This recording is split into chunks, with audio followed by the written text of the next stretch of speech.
first meeting where we actually are an operational district.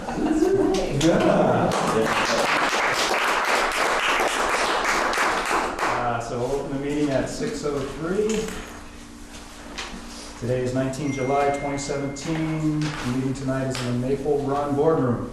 We have 8 directors present, representing 7 votes, 1 director electronically. We'll start with the agenda review. There's a couple of items that I would like to add. I would like to add item 6E, support staff strategy. And that's really it. Anybody else? Support staff negotiations, you want to say? Or? Yeah, support staff negotiation strategy. Wants, Jim. Wants. Thank you, Brenda. I would also like to add, under old business, I guess, number F, approval of the warrants.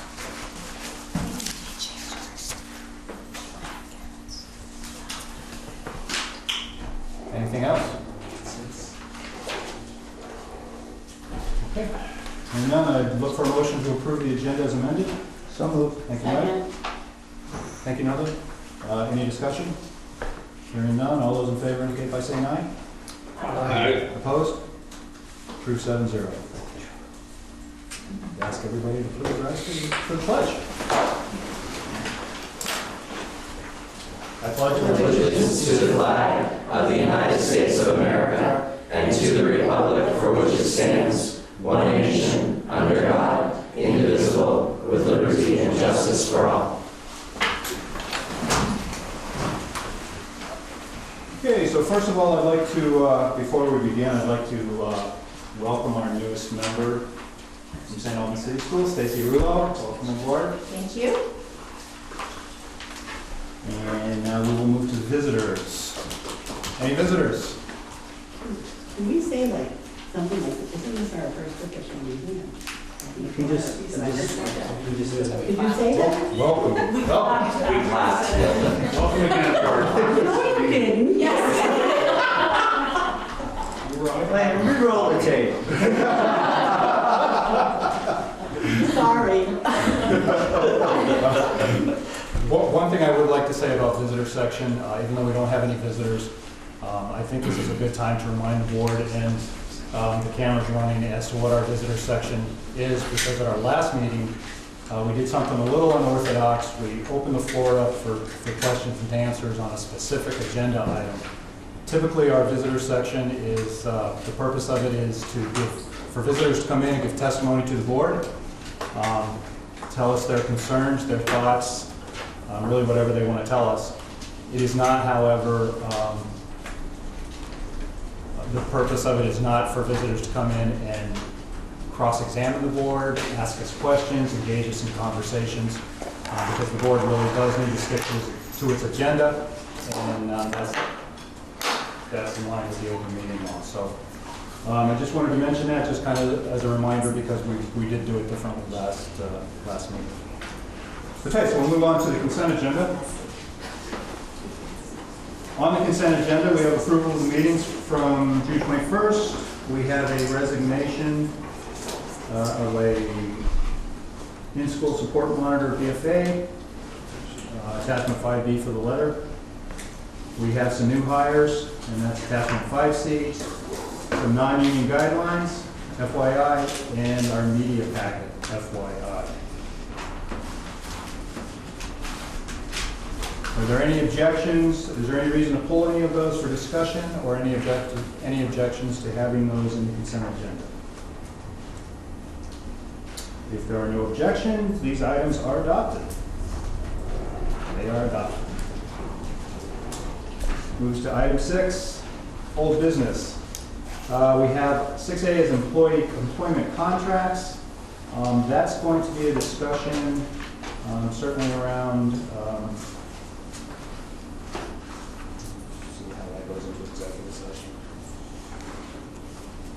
employment or evaluation of an employee. So I think we need a finding to move. No, we don't need a finding for that. That can just go into executive session. So we will move that to executive session. And we'll come down to item 6B, which is transportation contract. I believe we'll turn that over to Martha. So in your packet, you have the bid that was submitted for the RFP that we sent out for the student transportation. Unfortunately, we did receive only one bid, and as much as we tried to generate interest from other contractors, we were unable to get anyone to bid on our proposal. So at this point, I'm going to be looking for the board to award the contract to Grand Avenue out of Swanton, also doing business as Terracel Transit. And then I will be issuing the contract for finalization and get them set up and ready to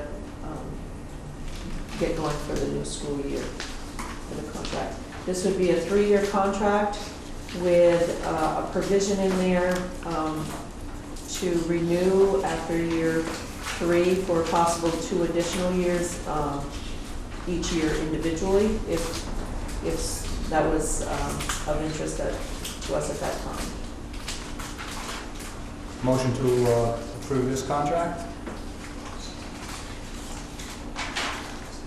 So we're going to discuss it. Yeah, I'll move to approve it. Thank you, Mike. I'll second. Thank you, Mike. Questions? So I just saw the page where it says that they'll work with us on routes and stops, right? Yes, Okay. So those decisions haven't been made yet. This is just the this money. is just the money, yes. Thank you. Yes. What will happen is, once the contract is awarded, then each building administrator or the person that's designated at the building level will work with the contractor to tweak the routes to meet the needs based on the student population, because the routes that were used for this RFP process were based on student enrollment for the prior school year, so obviously there's going to be changes there. Also, we are going to make sure that they do the stops on Route 36 between here and Fairfield.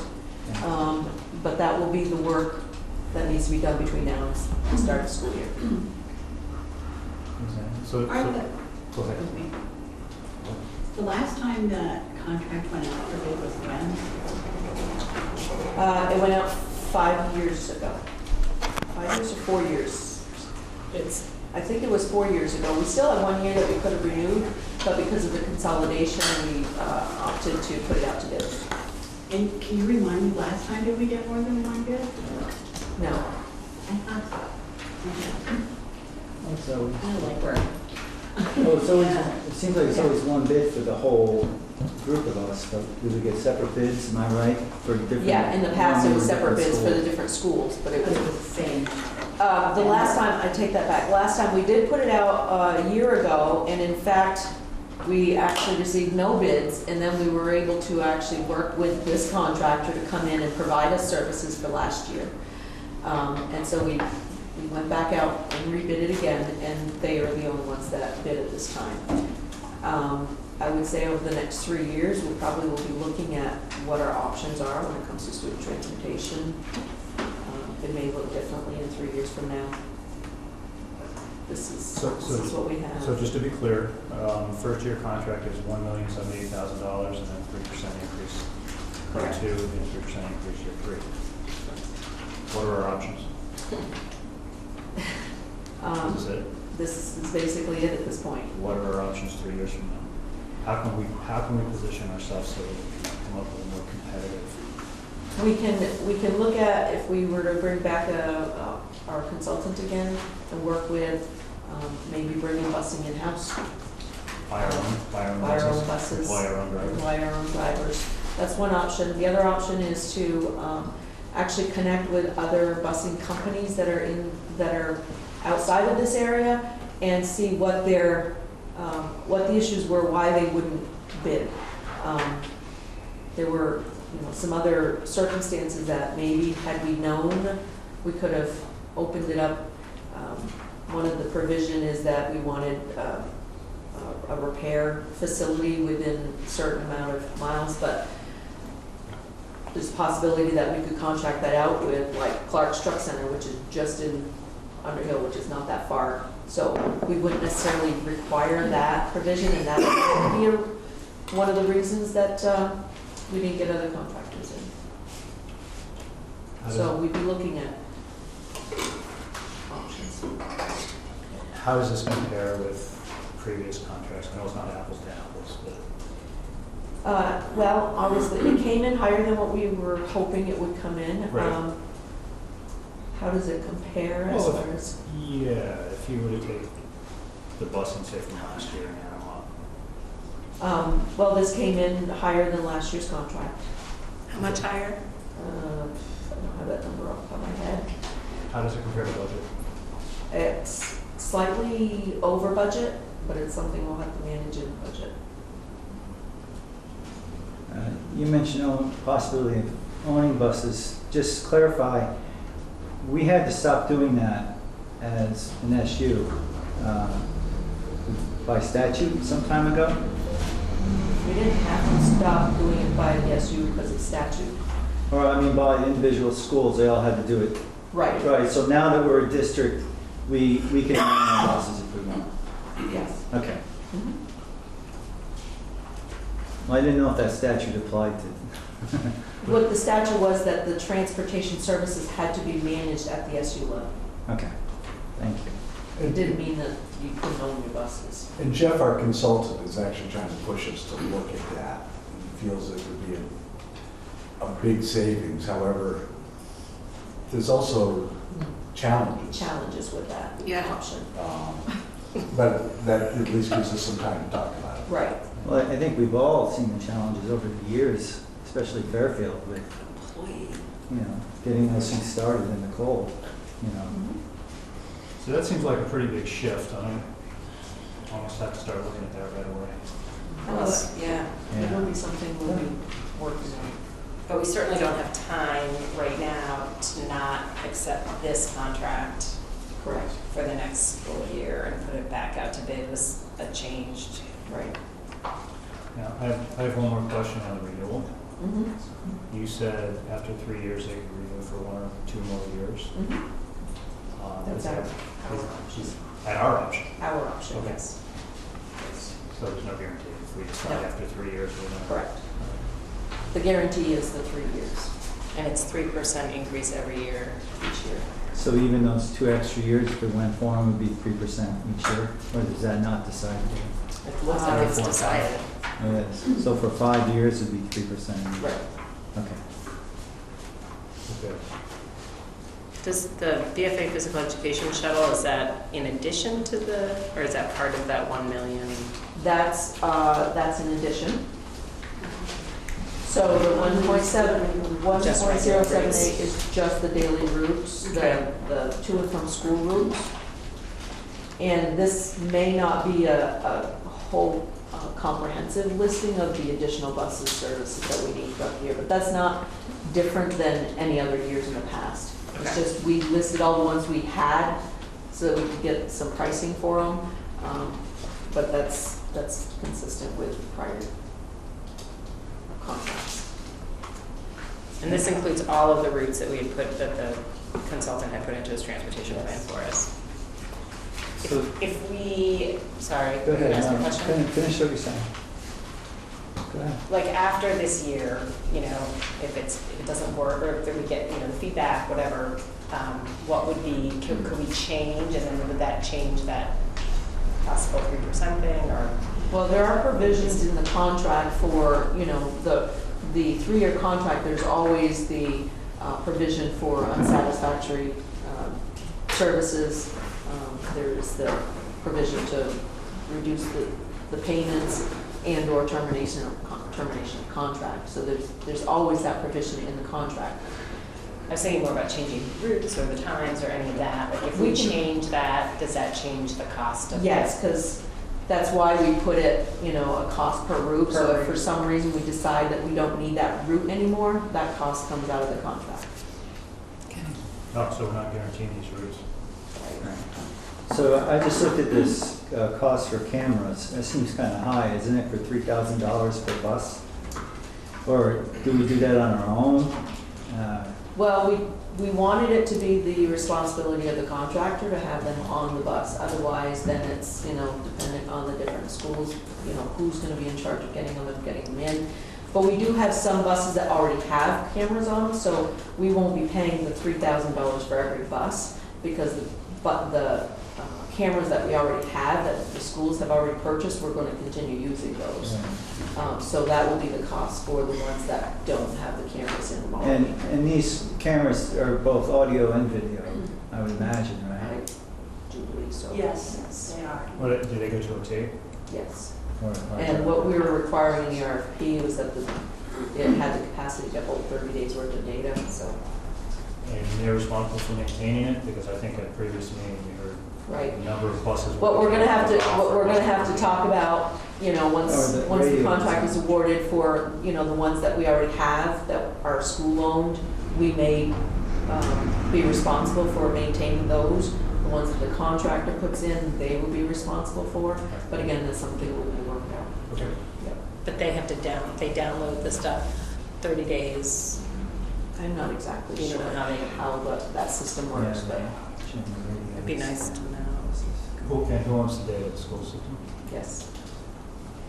What was the question? Who owns the data? Who owns the video? I would The school district say does? that we would own the data. So it's How do we archive it? Would we archive it, or would it just be, Well, when we need it, we're gonna look at it? Well, I think they're set up so that it Doesn't it overwrite? it overwrites after 30 days. So it doesn't archive it, Right. is what you're saying. There's no archive. Right. Just, it's something, you need to see something from 3 months ago. Right. So, But you can save segments if you need to, right? Like- I would assume so. Yes. I'm not a technology person. You can but download The it. town has the cameras in the buses and they're familiar with how it works. And you can keep it for perpetuity once you download it. If you download it. So if we wanted to, we could download them every 2 weeks, everything. So we could archive if we We could. chose to. We could if we chose to. Okay. So I guess, can I ask my question again then? So if we choose, if there's a concern, right, or we choose to archive it, is it the responsibility of the busing company to archive the video? No, I would or is say that it's it would ours? not be their responsibility. So So if it's we ours. wanted that data archived, that would be our responsibility. To download it and archive it. That Is was it like on a a server remote somewhere? monitor so you can check it out? Come on, Mark, you didn't get all these things here. We need more, we need more intel. Can you We monitor? usually have to pull the tape from the bus and then put it in a special computer to be able to view it. So you can't watch it in motion. So it's not all. It's not like So a live- it's not like a live and you're It's just not- watching it's it not all on the streaming. bus. It's not streaming. You know, you have to go to the bus and you want to view the, and you have to pull You the can't go to monitor this and then, and you can't just put it in any computer, there's Right, several it's special computers that, software. yeah, that. And does the SU have those computers, or is it just Townsville that has those computers We right don't now? have any now. You don't have any here now? We have, so we can. Is that like? We would make sure that we have the technology that we need. That would be my to question. take care of As that. long Yes. as, right, as long as there's a way to capture it if we want Yes, it, right? we will Okay. make sure that we can do that. Is it actually a tape or is it a little hard drive? It's like a hard drive, it's like a box of it. Okay, so It's a tape, we call it a bus tape. How many times have And you do the it? camera's pointing front, back in the And that's bus. what you have to do it. I believe there were 3 or 4 cameras per bus that Okay. we were requiring, so. Yeah, because you have in the back and in the front, so you can Right. see. We, There's multiple cameras per bus. this year, we went to a 4-camera setup, Yeah. front, middle, and rear, as well as one on the stop sign to get people who get license plate numbers Yeah. of individuals who are going through, and that's been really helpful when we have the SRO call, those incidents happen, to be able to say, I have the tape, I saw you come through.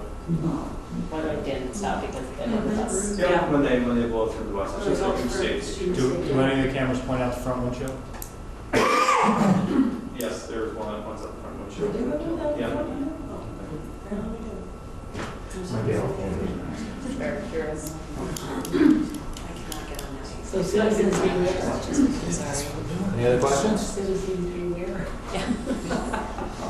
So we have a motion. We got cameras. To be clear, it's to award to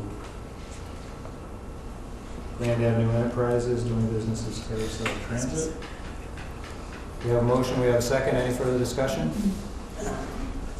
Hearing none, all those in favor indicate by saying aye. Aye. Opposed? Abstentions? Approved 9-0.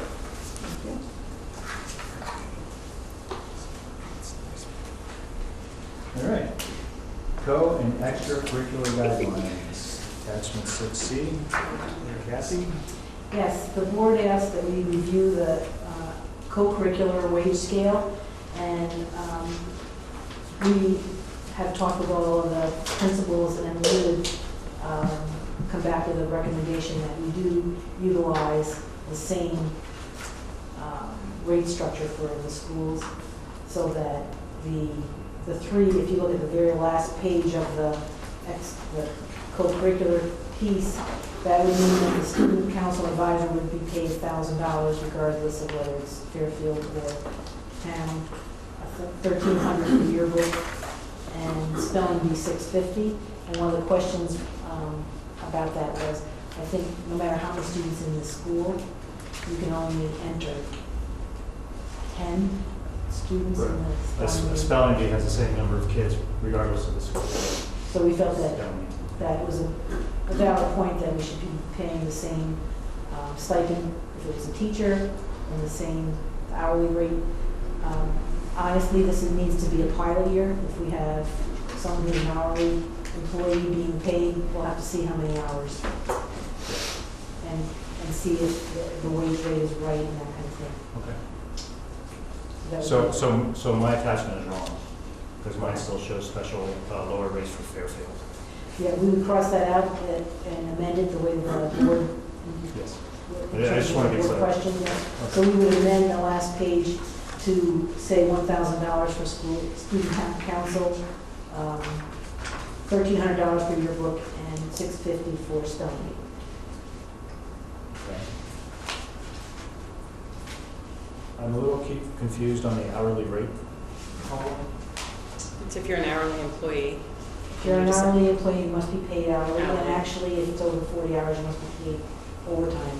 So No. if that's beyond 40 hours, it would be, I get that. I don't understand, like, say for student council advisor, you have $15 per hour, 67/43 hours. so it would be 67 hours at $15 an hour is roughly $1,000.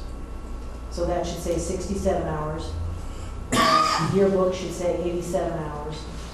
And the spelling bee would be 43 hours. So what does it mean when it says 67/43? When we had a different rate, You had a different it hour. would be a different number of hours. Right. Oh, so those 43s would have been for Fairfield. Yeah, the lower number of hours would be The lower the stipend rate. amount. Okay. So the employment laws extend into this extracurricular thing as far as the word stipend? With hourly employees. If you have a teacher perform an extracurricular, co-curricular, they can be paid a stipend, as can a community member, but not an hourly employee of ours. Right.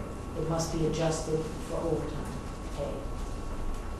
Okay. Even if it's a different job category? Yes, absolutely. It's called a weighted overtime rate that we use. It takes a percentage of your regular hours and the hours you put into the extra duty, and then it's, Well, I Extra duties are thought an fine. employee can have two different jobs at two different rates. You can, you absolutely can. yes. But if in those Still hourly. two jobs, you work more than 40 hours in a week, you have to pay them overtime for the hours over 40 hours.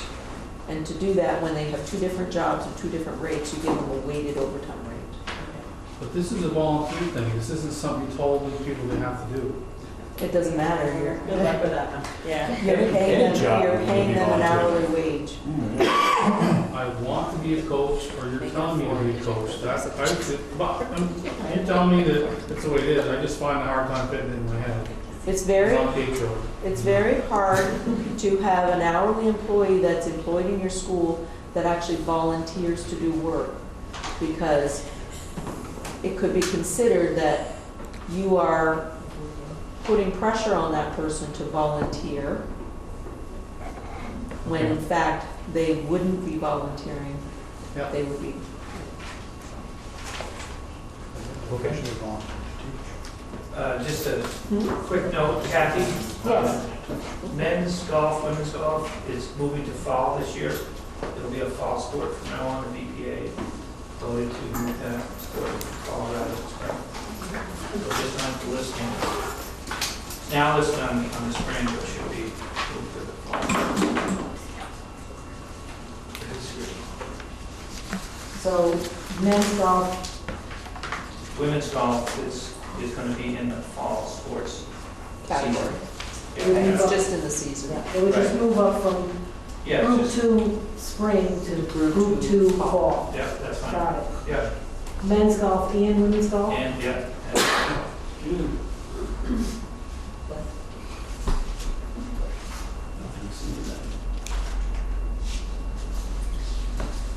Is everything else as it was at the last meeting? Anything else you need to talk to?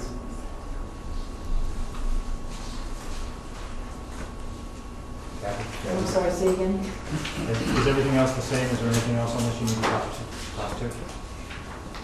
I don't know, is there something?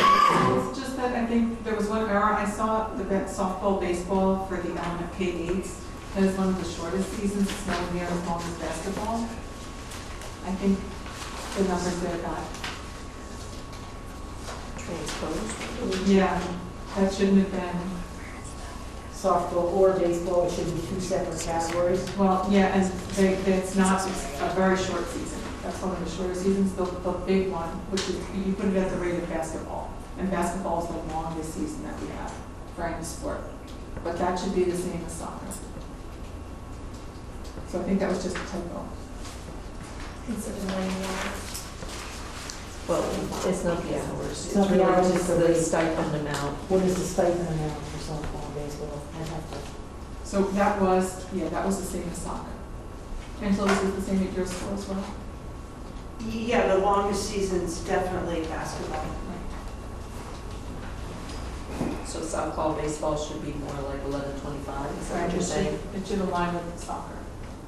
so it should be 11:25. 11:25. And then increase basketball or keep basketball? Basketball was good where it was. That was an increase that we did, just to be able to recognize the hours. So leave it at that 7:50.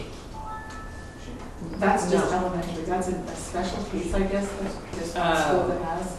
Uh, Just small third, fourth basketball, grade. that's third and fourth. Okay, so you're talking about the 13th, okay, got it, Middle okay. school, middle school basketball. But just reduce baseball, softball to 11:25, okay. Right. Okay.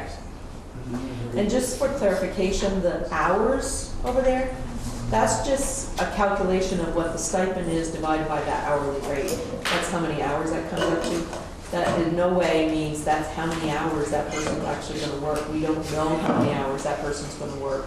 Are they gonna be swiping? Yes. Yes. They'll be, They're gonna swipe when they start coaching and swipe when they stop? Yes. yes. Okay. So it may be more than these hours. Yeah, that's what I'm It may be curious. less, we don't know.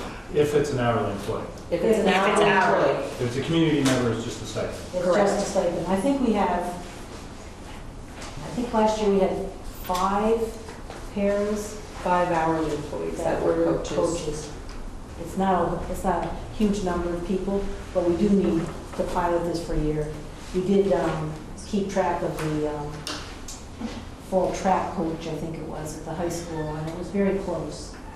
So we'll be able to review this next year and see what happened. We need to keep track of that. Yeah. And it might be interesting to even track the hours of people that are getting stipends, just so you know that you're in the right ballpark.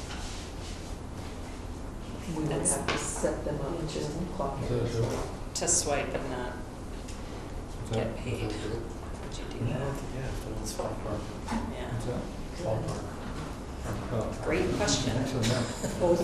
If we get it set up, we will have them as well. I mean, it might be useful to. Does the association have to approve this, or if they already No. approved it? This is not, It's not part of the. it's not part of the It's not contract. part of that. Thank you. Well, I know that was for a few minutes. So do you need a motion for us to approve the approve this. changes that we just discussed? Yes.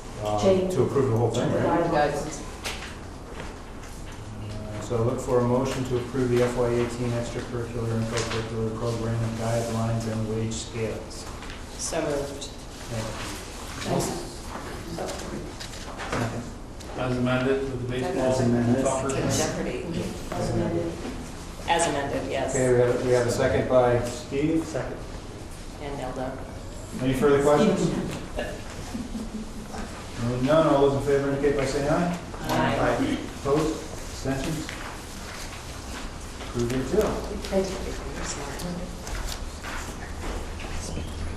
Bringing us to 6C, which is the website update. John? All right, so first of all, I would like all of you to please take out your electronic devices, the small ones, please. Have you loaded the Maple Run app on your phones, all of you? Yes. It's time to do that. Let's go to your App Store or the Google Play Store and type in Maple Run in the search. Yes, okay. For real. Come on, let's do it. That one.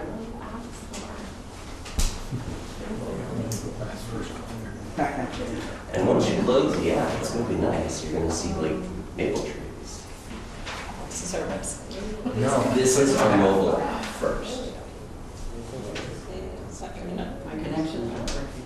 Well, you need to get on our All right, so we'll get on their Wi-Fi with your phone, maybe. Signals a little bit. Well, you think you would know where Wi-Fi is, and you're not. Right.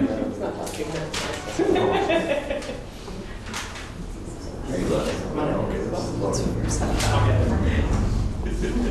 You got it. All right, I know Nina's got it. Simple, you're in. Yeah.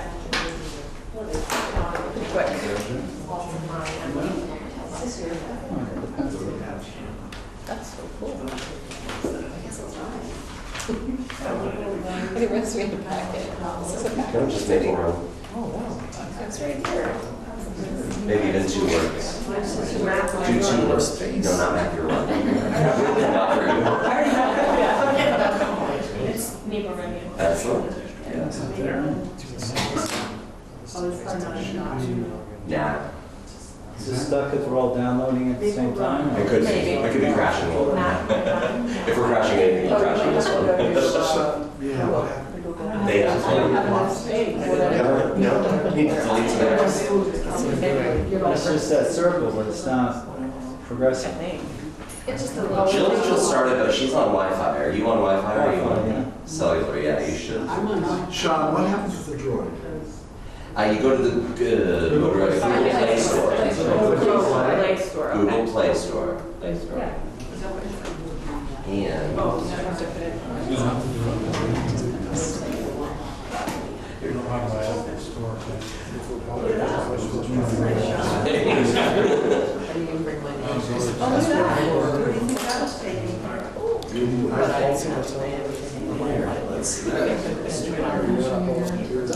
Get yours loaded in now.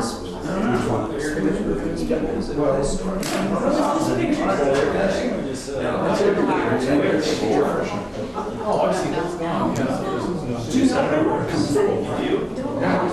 That's cool. Well, it's just stuck. It's just not connected. Just pretend it's It's that circle's supposed to be going.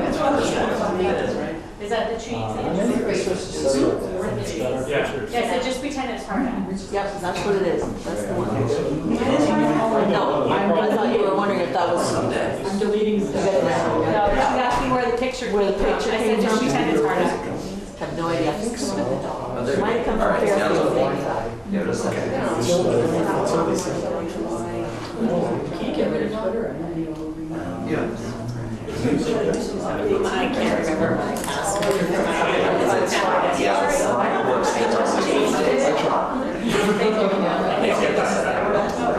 Oh, Jerry. I thought I had it. Just me. Well, I don't have any of their pictures electronically. We're going to get it in years. Takes an external hard drive. I do that all the time. Did you find it? Yeah.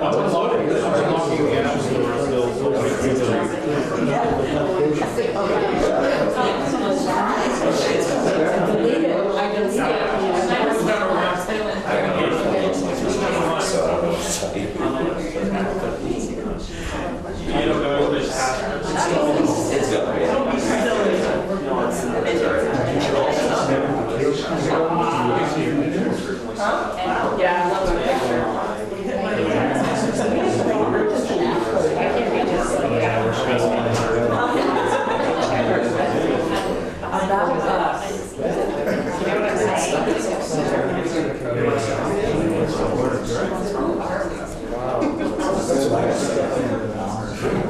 I think it's coming out. There is a difference. It's BBC America. Good grief. Cool. No, it should be on the last page. Okay. Is this zero? I'm fine. I've had to. Oh, isn't that lovely? All right, let's try again, please. Okay. See where it came from. They got your name there. It's taken. Just go around now. So yeah, I'll probably get all. Nice job. Nah, it's still, Sean, it's still stuck at that. Yeah, it won't. Jill, did yours ever one? It did, yes, it just, So Sean, maybe we should move on. I'm gonna move on, but I'll give you all some help at the end if you want. So look on to someone who has a phone that works. And we're just gonna go into the Maple Run app really quickly. The first thing that you'll notice on the app, and I would display it for you, but I will probably lose Al if I do that, so I don't wanna do that. But the first thing you'll notice is that there are two buttons at the top, all right? The button that looks like a schoolhouse is a list of all the buildings that we have. So if you click on that, you'll see that it will bring over a list of all of our campuses. And you can go to any campus that you want. You're automatically on the Maple Run District site when you first log in. So you don't have to do anything to get to Maple Run. But if you end up going to, let's say, Fairfield, and you want to get back to Maple Run, this little school button is how you get back and forth to your different What button sites. did you say? It just. It's up here on the upper right-hand side. The other button is 3 lines, and the 3 lines is the menu. So when you touch the menu, it brings you over to usually Maple Run. Mine goes right to Fairfield because that's where I visited last. So yours might go where you visited last. What I want you to do is I want you to select, let's select Fairfield, why not? I've been playing with it. Select Fairfield School.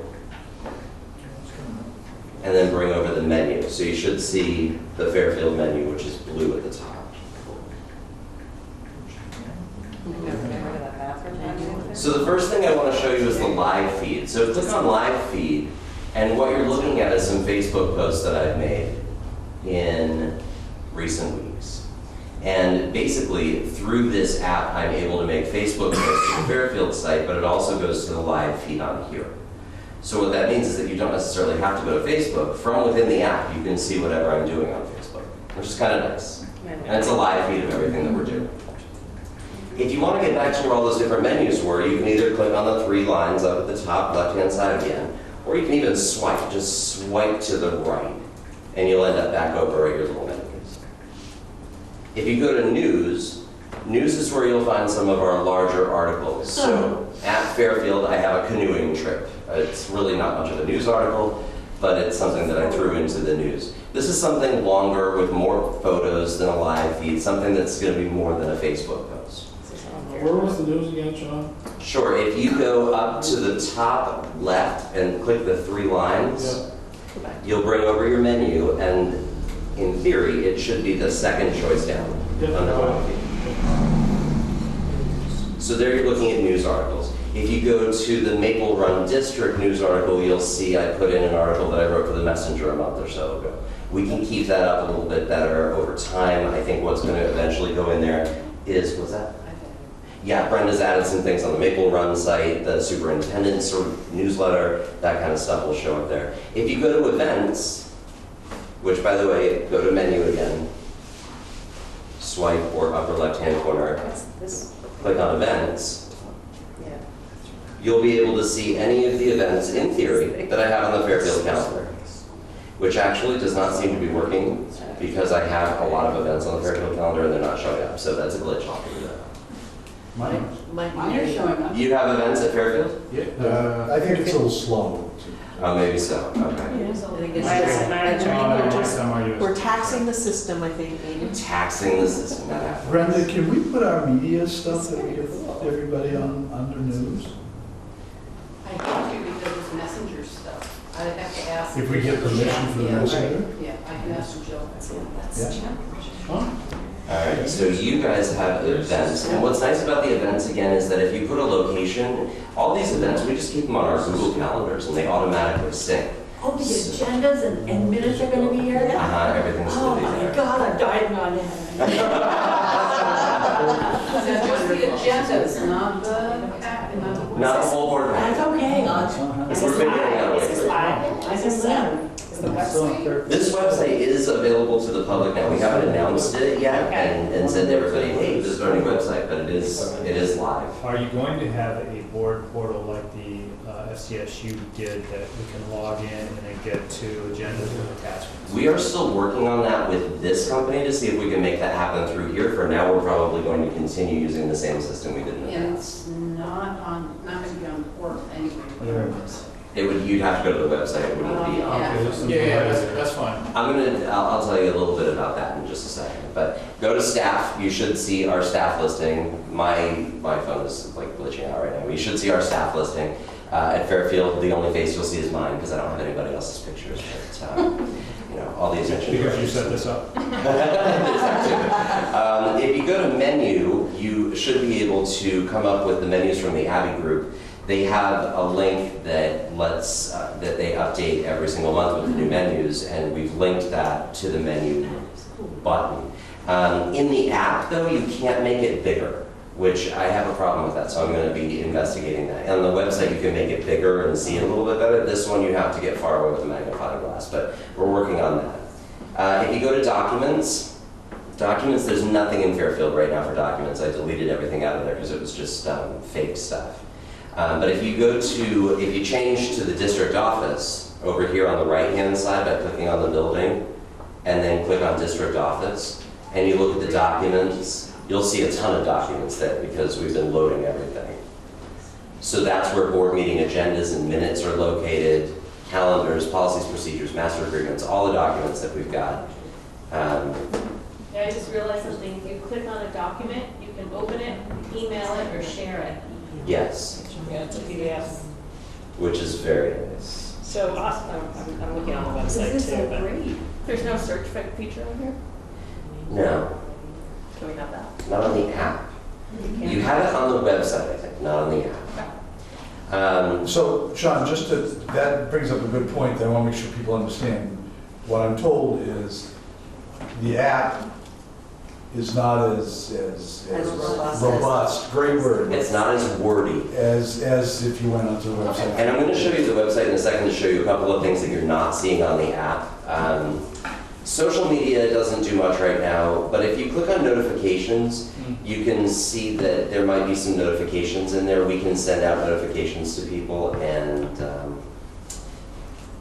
that I think is also where alerts will populate eventually. But we're looking at the alert system to see if through our website, instead of contracting with like Connect 5 or Alert Now, maybe we could use Aptitude because it can do alerts and it'll go right to your watch or right to your Will phone. this allow us to clean up, because I noticed we have too many notifications, can we delete them?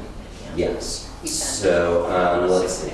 Oh, cleaning these notifications. No, these don't seem to be going away, do they? No, I didn't think that. These just stay there. That's a good question. I'll ask about that. If you go to settings, in your settings, you can set your default school. So if your kids are at State Tech, set your default school to State Tech, and then you won't have to select that building every time. I think that's why I went straight to Fairfield. And then you can select who you get your notifications from as well. So if you want the MRUSD notifications, but you don't want Fairfield, you want just State Tech, then you can just click on the ones you want, and those are the notifications that will come to your phone. So the events is where you find I just heard the word calendar. That's under events in here when it's working. Mine still is taking its sweet time. So those are the big things that you find in the app. And basically the app, the concept is that people go to the app for a lot of quick information that they need. And so within the app, you're going to get quick information. The calendars, the directions, anything that you need that's sort of quick access. Now, once you get to the website, now, Al, this is where you're not going to see me anymore. In theory, if I can get the cursor working.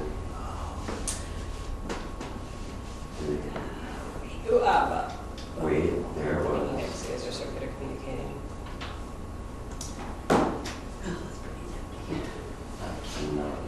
There you go. Wait, there it was. Okay.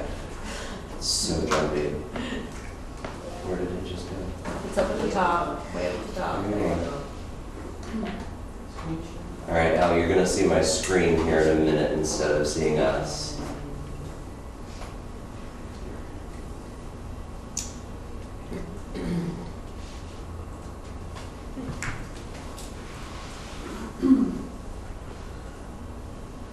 All right.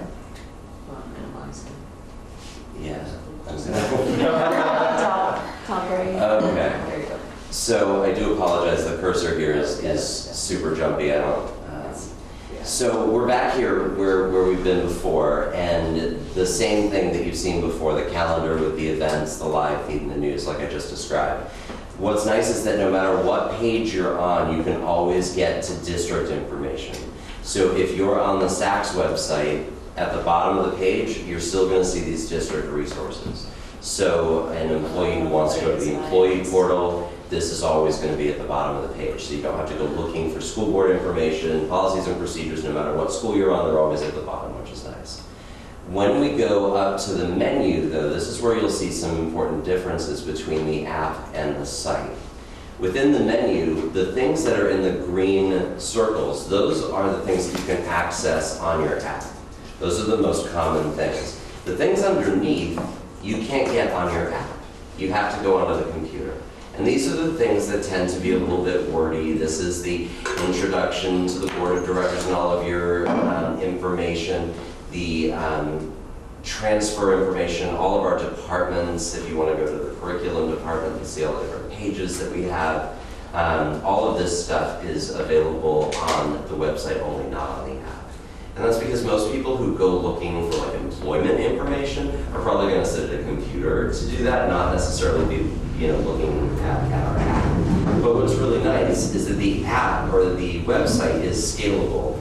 So if you go to maplerun.org just in your Safari or anything on your phone, you end up not at the app, but you end up in a mobile optimized version of the website. And so if you really wanted to, you could go to maplerun.org and you could click on the menu here and you can get to the board of directors page and see our directors information. But what you'll notice is that it's a little bit weird. It doesn't necessarily paginate right. For example, Jack, your name is Jack up at the top, of McCarthy is a step below, Nina is Hans Icker on 2 lines. So it does let you get everything that you want on the phone, of course. And if you turn it sideways, you get a little bit more information. But that's the way that you could use your phone to get whatever's available. Can you tell me again how you brought those green bubbles up? On the phone? No, on the website. Ah, gotcha. Over on the upper left-hand corner, it says menu. Okay. And that's what you hit. And it's going to be different on every page. So when I go to a different campus and I hit that menu button, it's going to look a little bit different. So let me go to town because that's where my cursor landed. So here we are on town. And when you go to their menu, you're going to see a different set of options. And it really sort of depends on the school. Like there's actually an athletics like a circle for athletics at BFA. Whereas for us, it may not be quite as important to have something that's hard-coded for athletics. We can just put that in our events calendars. But that's stuff that we could change over time too. So what questions do you have about the app and the website? They're pretty much ready to go, but they're a work in progress always, right? Because we're updating information constantly. We're putting new versions of documents up because we've got FCSU stuff and we're changing it to Maple Run. So we're always updating it, but So the individual school websites, those have all changed to be part of this platform? So if you go to the old websites, they're still there. We haven't redirected those to the new website yet. That's going to happen when we finally push the button and say, hey, everybody, here's our new website, which we're very close. We're probably within a week of that. And then those sites, if you go to the old sites, they'll redirect automatically to the new version. So if you go to the old SATEC website, it'll bring you here instead. So that's how that's going to. And so they're transferring all of the information from their current websites over to this new website. Okay, and they're responsible for updating each individual school like they have been updating their own websites. Yeah, we've all been working on it for a while. So, for example, at Town School, we've got Travis, who's been on the website team, and Travis has been going in and making updates and cleaning it up.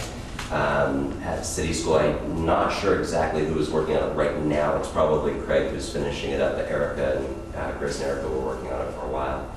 I've been hitting Fairfield, Jermaine's been doing Collins Pearly, Alan, I think, and Tom have been working on BFA. So we have a whole website team that has been working on bringing all the information over and then cleaning it up. They look great. Yeah. So the FCSU website, you're not going to redirect to that yet. That will redirect as soon as we're ready to hit the button and say we're done with the old website. So, but that page has the link that the school board can get to our attachments. And we can put the link anywhere on the new website. We can definitely do that. Well, the link, was that protected? Yes. Is that a password protected? Yes. Yeah, I made it to, it linked to the sites, which the sites have been changed to both places right now. Okay. Brenda's on that. Okay. I'll put the link on the new one. That's fine. Because I know I use that at board meetings. And I don't That's how you see get that. there. All right, so we'll make sure that's available for you here, somewhere easy on the board. How does individual schools and all different interests manage a photo of their particular subject? And how does it stay dynamic? Is there, everybody have access to a place that can put a picture in the news, or does it fall to one or two people? Or So right now, everything is locked down to just a few people because we're still learning. But what can eventually happen is there are different user roles within Aptitude, which is the name of the product. And we could set up, for example, I could set up a student reporter, like Robbie up at the high school, and I could give him an account in Aptitude. He would, as a student user, he could make posts, put pictures, so he could go to a game, take some pictures, write an article about it, and put a post up. And that would go to a moderator that we specify. So maybe it would go to whoever works on the school newspaper, and he would be the moderator. Right. He would see it, he would approve it or edit it, and then it would go live. For other users, it just depends on what kind of permission we want to give them. And within the permissions, we can give them access to specific parts of the website that they could add. So for example, you might have someone who could add to live feed but couldn't do anything else on the website. But those are people that you would have to trust with that ability. And that just really all depends on the people that you're working with. Like at Fairfield, we have a bunch of teachers who have had access to the Facebook site. Yep. And that may be the same thing in this particular case. And it's very easy to turn on and off of access as well. Email. Yeah, I couldn't get in tonight. Okay, I don't know why you can't get in though. Do you know? There were three that, I'm they were all set to be, that had them back. Last name, first initial. It should be, if yours is fixed Mine now, is right now. then yours should be right. I just tried to log in when I got here and I haven't been able to. Did you do DSmith? I did, I switched it up and tried different things. So D-Smith. At MapleRun.org. I'll try again. You know what you do, log into your FCSU account and you should roll right over. Yeah, Yeah, mine we did. go into that. It'll just- It's telling me that that account doesn't exist anymore. Really? Mm-hmm. I can still get in my FCSU one. I can get into it on my phone, but not on this. I just recreated the account, please. Oh, no. Mine just rolled On your right phone. in. My phone is rolled over, but deleted and put it in. Everything just sort of automatically happened on mine. Yeah, it works on my phone, but it's not working on, let me try again. At Maple Brown. I have noticed some teachers who have already been using the app MapleRun.org, and I think it just happened so seamlessly that people were like, hey, look at that, I'm just going to start using that. I don't think I have a choice anymore. Everything just changed to it. I sent an email and it came from Maple Run. That to me. Yeah, I didn't have a choice. Mine changed and password got changed by mistake, so. You just So is there a tech support icon on this website? Yeah, for it's, us. Email Maybe Sean. Yeah, email Sean, he'll figure it out. I'll at least find you an answer. That happened with the exception of these accounts over here that we're having trouble with, that seemed to happen very seamlessly, automatically, poof, it was just there. And if anybody sends anything to your old FCSU email address, it will automatically map to Maple Run. and that was all free. That part. Change all the We love that. So I'm done unless there are other questions. I might need a Google that personality, where that is. I would just like to add kudos to a lot of people who Yeah. got this together, as much as it is. As Sean said, there's still under construction, and it will be for a while, but especially Brenda and Sean for their work on this, and certainly some of the people in the buildings. But this is a bit of a coup to have things ready during this transfer of July 1st. So, and it looks good. Yeah, no, it's beautiful. Looks really good. It's I think a fantastic. lot of the new parents too will latch onto this before a lot of the other stuff. I hope so, and one of the things that I think a lot of the schools are planning on doing is like when open houses come up, just having a table to help people get their app running and show them how to use it and that kind of Yeah. stuff. So when does the button get pressed? So have you heard of Slack? Any of you ever heard of that? It's a Like way a that we Slacker? communicate. Slack, yeah. Big in the 90s. We Slack each other, and this is a way that we communicate. And so we have what's called a channel in Slack where we're always talking about the website.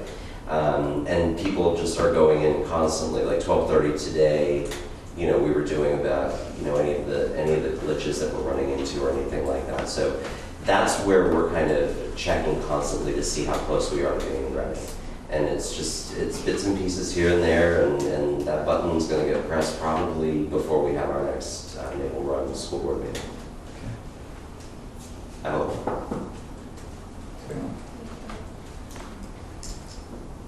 All right, any other questions? Thanks, Sean. All right, brings us to new business. No. I'm sorry, excuse me. Item E, support staff strategy. We've already moved that to executive session. 6F, warrants. We have warrants attached for our approval. Look for a motion to approve those warrants. So moved. Thank you, Mike. Second. Thank you, Jack. Any discussion on the warrants? Hearing none, all those in favor indicate by saying aye. Aye. Opposed? Abstentions? 8-0, warrants are approved.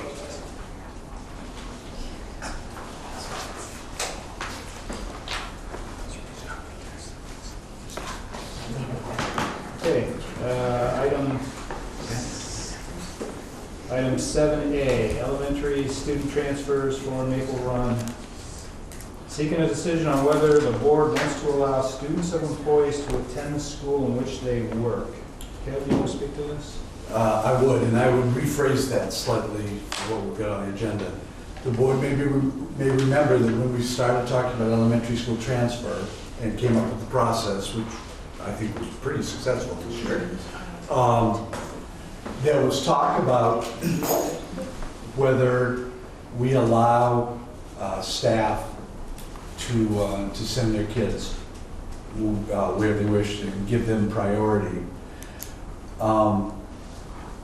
Why I would rephrase this a little bit is this says if staff wish to bring their kids to the school they're working at.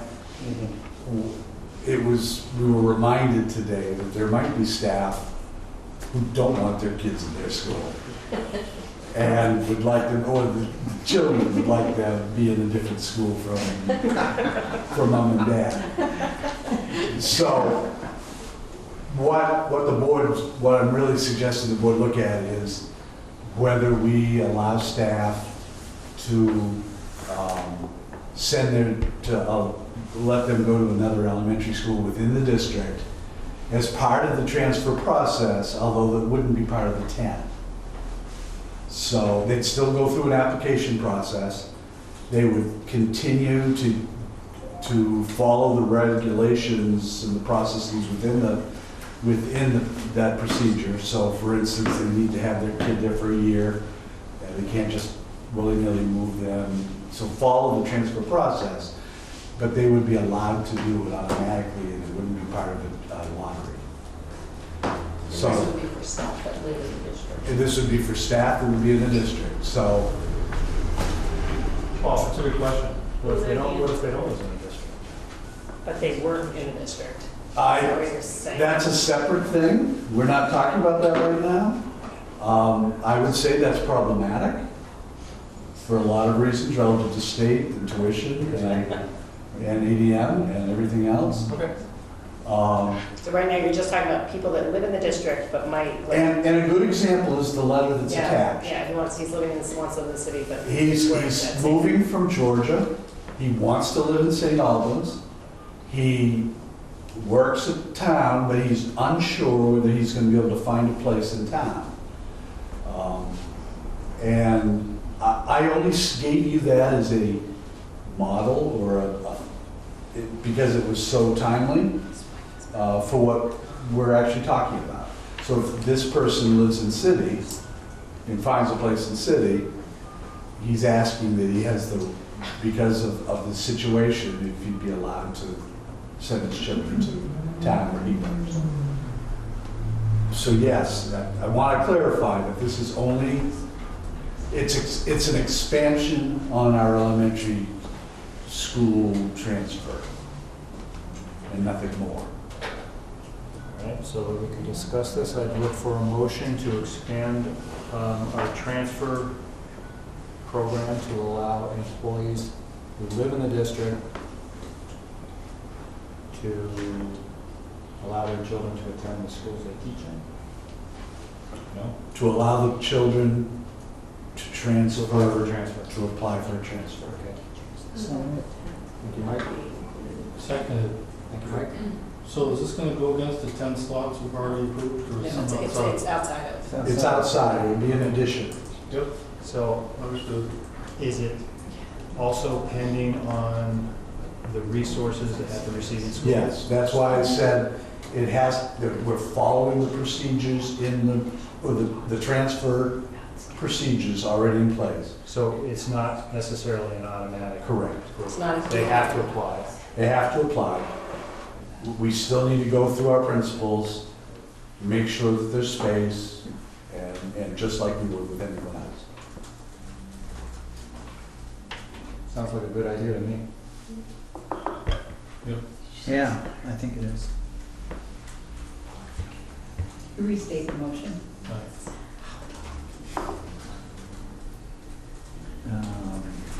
Yeah, I was gonna say that. To expand the student transfer program to allow employees of the district Who live in the district. who live in the district, They have to be both. work in the district and live in the district. Transfer, to apply for the transfer. Apply. To apply for the transfer. And somehow we need to fit in there that it's not part of the quota, Outside of the quota outside of the quota. that has already been established. So, The 10. There's a quota of 10, right, so the outside of the quota. Does that make sense, Brenda? Yeah, Can you read it back to us? almost. A motion to expand the student transfer to allow, I will put elementary student transfer, to allow children of district employees who live within the district to apply for a transfer, and it will not count against the, I don't know if I should put 10 or 30. Quota. The quota. Okay. yeah, that's the motion I made. That's what I heard him say. That's what I said. That's what you said, exactly. Exactly, Verbatim. verbatim, yeah, she's dead on. Nilda?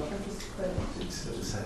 But you have a concern. What I was gonna say, she did, she's not gonna take. She's not good. Oh, so this letter is an example of exactly that, is that what we're Right, saying? okay. The letter from Mr. Yes. Till. Except he hasn't been here. Are, how many letters like this have you received? This is the only one, but I do know after talking to people that in the future, there may be some other people who. So this has come up in conversation, that's what I'm curious about. And really what you're doing, it's a perk. It's a something huge you- perk. Everybody, I mean, I would not like to work where my kids go, It's a but beneficial. other people might like to be, right? It's not just the I would be, person. no, it's other school. Kids will decide to, not to go with it. That's what I was gonna ask. Could you ask your kids to go to the other school? If you were. It needs student approval. I always think like a kid. Could kids ask to be transferred to a different school when their parents are? My kids would have done that. Happy teacher? This is family friendly It's family friendly, There you go, that's it's a the word I'm nice looking for. perk, it's a nice policy, it Saves is a them nice policy. daycare, Well, like you and, gotta I send mean, them daycare. The teacher can concentrate more on their job if they're not worrying about what's See, going on that's what I with was their kid. Right, and having picked them up after school, absolutely. it's totally, it's a nice perk. Okay. Are we good? Good. We have a motion, we have a second. Any further discussion? Hearing none. All those in favor indicate by saying aye. Aye. Opposed? Abstentions? 0. Kevin, you'll notify us in review? Yes, I will. Thank you. Item 7B is the food service contract renewal. So, I am looking to have the school board approve the renewal of the Underwood catering contract for FY18. This would be the second renewal out of a possible 5-year renewal process. There are no changes in the actual contract 5 times. Up to 5 times, okay. Correct. And we're on the fourth renewal, you Second renewal. So every year, Every year you have to renew we it. have to renew it. Yes. Do you renegotiate prices every year, or is it? No. Do we change Well, contract language or anything? If you can, but we haven't typically. We have not negotiated rates. So on this document that came, the food service contracts information for MRUSD School Board Meeting 719. Correct. How is it that St. Albans City School has such a high savings and rebate rather than? Well, because St. Albans City School runs the Community Eligibility Program, which is, it's a program that none of the families have to pay for the meals, and it's at a higher reimbursement rate, and that's all based on the poverty level of the students in the school. Currently, St. Albans City School is the only school that qualifies for that program. And they also run multiple programs. The city school also runs they have the fresh fruits and vegetable program, which Fairfield also has a small fresh fruits and vegetable program. I don't know if they will both have it this coming year. But city school also runs a supper feeding program, and they also run the summer feeding program. And that all goes into those, that all counts towards the city school. Thank you. Yep.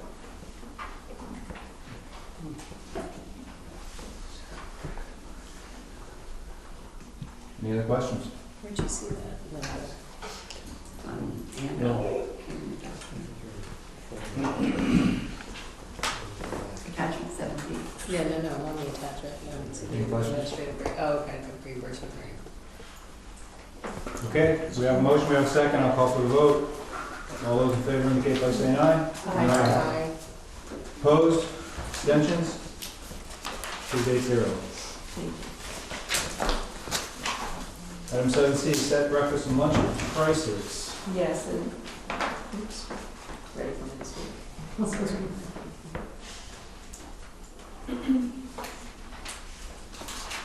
Are you ready? Yeah, go Sorry. ahead. I started to jump in, I didn't know if you were fine. So the school board does have to set the breakfast and lunch prices every year, and because our programs are federally funded, there is a requirement that we do a price, what do they call it? We have to do a calculation on the price that we're charging, because the goal is to have a price that you're charging for the meals. These are for the meals that are not free or reduced, that the price is actually equivalent to the amount that the state is reimbursing. And so for FY18, that target lunch price is $2.86. And each year, until you actually match that price, you have to work towards reaching that price. And they have a tool that you have to use to calculate how much you have to increase it each year. The maximum that they require that you increase it each year is 10 cents. And so for all of the, for BFA and Fairfield, it came out to that 10 cent required increase. State Tech came out to the 5 cent increase. And they also, the AOE requested that the adult prices also be increased to a certain level based on the reimbursement rates. So what I have in front of you is that the breakfast prices for the students be set at $1.60 at city and town. The lunch prices. Fairfield in town, sorry.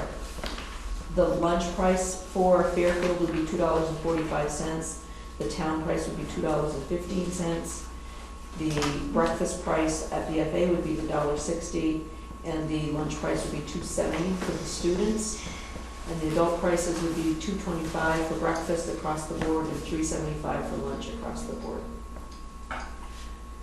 Those are the recommendations from both AOE and the calculations that the federal guidance has given us. Look for a motion to set these breakfast and lunch prices. I'll make that motion. Mike? I'll second it. Thanks, Steve. Questions for Martha? This is, we really don't have a lot of choice on this, right? Not really. Yeah.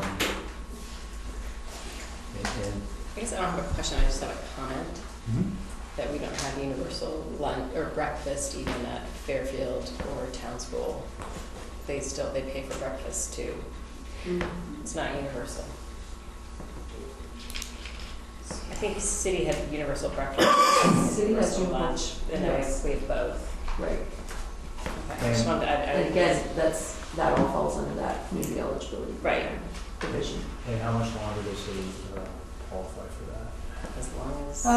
It's a 4-year program, and then in the 4 years it gets reevaluated, but I don't see it We don't see being, change. Not gonna change. I The don't, only thing that could change is at the federal level. yeah, if they do That's something at the sure federal level. Right. None of us I mean, like, But if other the than Russians that- the Russians hacked our system and Other than that, we don't see that the city school would lose that provision in that 4-year swing. Okay. You got into our lunch system. yeah, well, it's really important. It's gonna be big. That's the first thing they gotta do. It's gonna be big. We pull it back in. Let's run the line back in. I have a motion and a second. Any further discussion? Hearing none. All those in favor indicate by saying aye. Aye. Opposed? Abstentions? 8-0. Computer financing program. Kathy? Yes, this is a program that the boards previously have supported, allowing employees to purchase hardware by having a payroll deduction that spans a possible 2-year period of time. So there are some savings to the employee. And the question to the board is whether or not you would like to continue this program. It has been offered to licensed teachers, full-time administrators, technology staff, or full-year full-time support staff. Look for a motion to continue this program. So moved. Thank you, Lisa. Thank you, Mike. What's it cost us? Yeah. It doesn't, well, it doesn't literally cost us anything, but basically what we're doing is we are loaning staff members the money to purchase technology for 2 years, interest-free. So it costs us the interest. And how many people take advantage of it? We actually have probably right now, I would say maybe 20 to 25 people that are enrolled in this program. And it's, And that's a 2-year program? Yeah. So 10 a year maybe? yeah. And that's been available right along at individual. Yeah, I've Yes. seen it in the warrant. Yes, this was approved at the school board, individual school boards, probably 10 years ago, maybe. And you see staff that rotate. There's some staff members that every maybe 3 years, they come back and update their technology. There's some staff members that never take advantage of it. And the maximum is And we- $1,200? Yes, that's the maximum amount that we loan, and we also have a maximum level of funds that we allocate towards this, and so if we met that max, people have to wait until some people have paid off, and then they're eligible. So We haven't hit that max very often. would this be in addition to? Continue the program as passed. Yeah, we have a motion now. Okay, didn't hear it. Yep. Are these computers in addition to what they use for their jobs, or is this like their? Personal. This is personal. This is for an extra personal computer, for instance, okay. It was started, back when technology was new, and it was to promote the employees to purchase technology so that they could get comfortable with it, so that they could have better access for when they're teaching. That makes sense.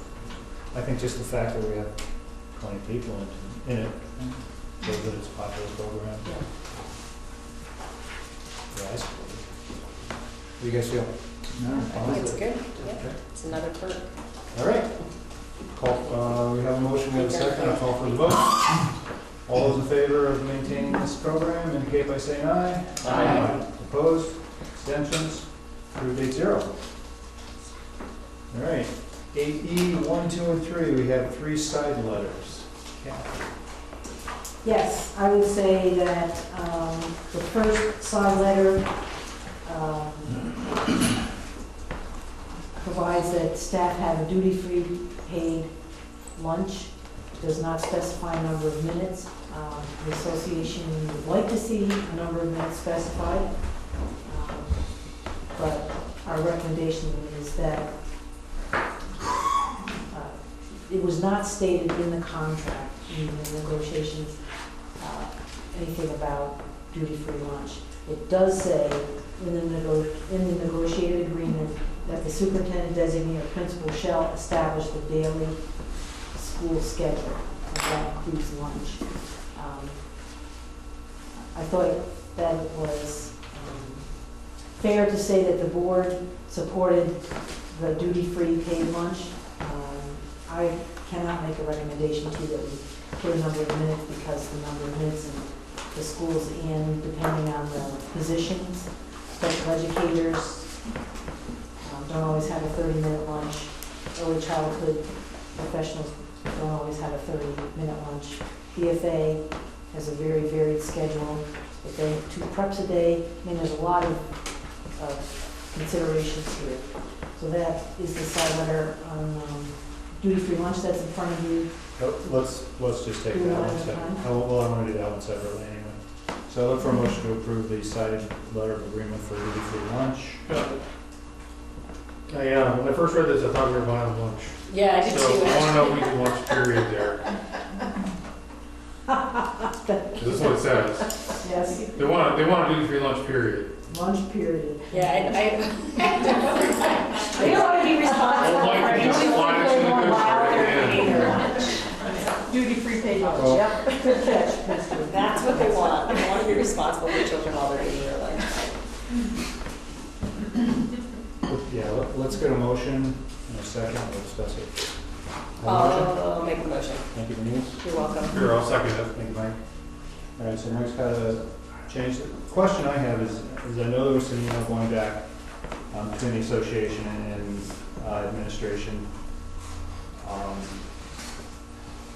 They had some heartburn, I think, with the letter in the shape, that the form that it's in. Is that correct? Yes, they would like,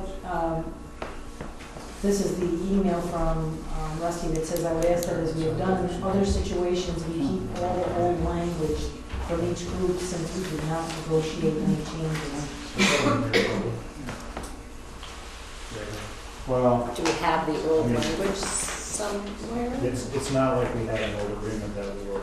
Was it part of the, When we consolidated, we have language that says that the principal sets the daily schedule and says that to meet federal there's another article, 8.8, that says Northwest Tech Center and early childhood programs, they may have an adjusted schedule to meet federal program guidelines. I mean, that's as far as we want. Kind So- of leaving it as the discretion of the administrators. So what do you think Rusty wants?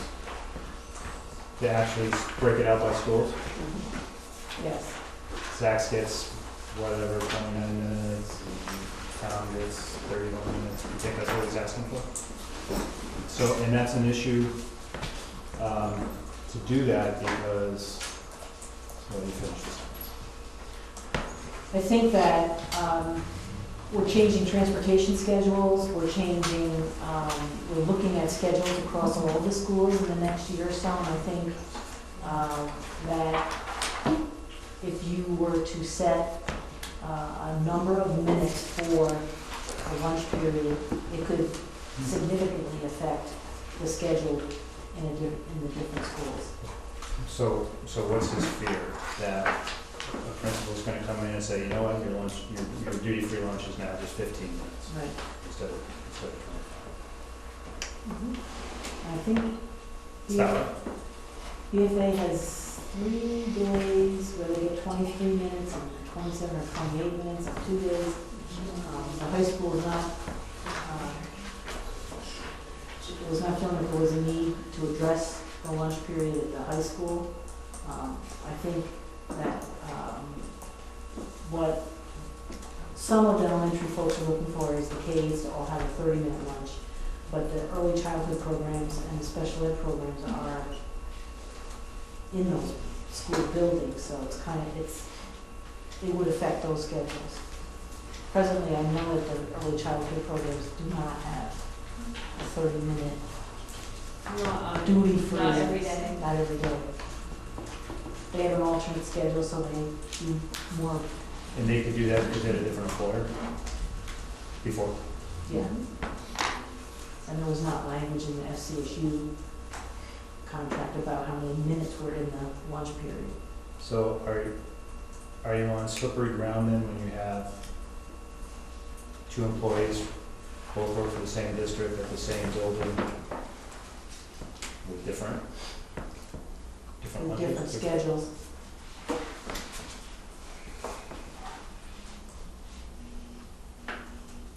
Not with our current contract language. It says that it's up to the building principal. For individuals? Or for the whole school?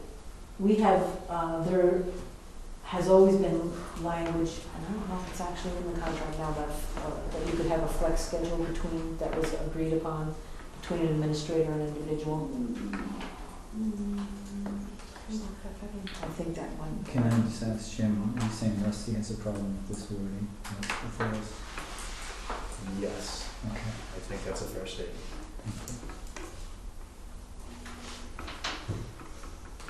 So we could approve this and they probably wouldn't sign.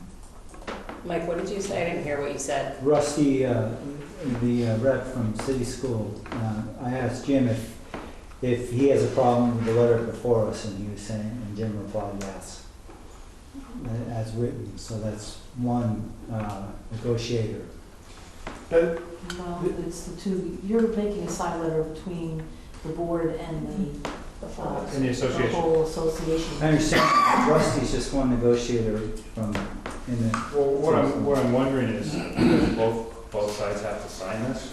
Yes, Both sides need to agree to it, correct. and we haven't really come to that agreement yet. So I wonder if we're premature right now, bringing it to the board. It's like bringing a master agreement to the board before it's been negotiated all the way through. So what's the fee? It's almost digging up old stuff, we've already kind of thought we were finished. That's our agreeing. I don't remember expecting a letter like this to come in. Am I wrong? No, this was, Is this something we discussed, when you do a letter or something? no. This came after the fact, when they were looking through it. They said, it doesn't say anything about duty-free lunches, and it was, it was never the board's and the committee's intention to do away with duty-free lunches. We did talk about it. So that's why the letter kind of came up. I This is really more to raise the issue with the board. This is the request, this is where we are. It wasn't, there aren't specific words in the agreed to document, but the document is clear that the daily schedule is the responsibility of the building principal or the superintendent is her designee. So, I would have to say I do not agree that we agreed in any way that if we didn't have it in black and white in the contract, that we would revert to the language from all the old agreements. That would be. Oh, I agree with that, That would be inappropriate. I guess, I think we're both arguing for the same thing. Yeah. I mean, whether we take the language Rusty wants or we take the language we want, it's not gonna change anything. My question, I guess, my thought is, why we can't use his language? Not that I'm saying we should, I'm just, what is the argument not to use his language? I see his argument, that there's no, I mean, whether he trusts the board or the administration that's currently there now or not, things change. And there's no guarantee. A principal could come along and say, okay, you got 10 minutes lunch now, and the contract allows me to do that. But it also means that if the principal were to give a 29-minute lunch, it would be reasonable if you agreed to a sideline that says it's 30. So where's the flexibility? The high school has the flexibility in their schedule because they have 2 prep periods on a day where they have 23-minute lunch, am I right? So there's not heartburn there about this being an issue for the high school. It could leave out the high school. It could be just a K-8.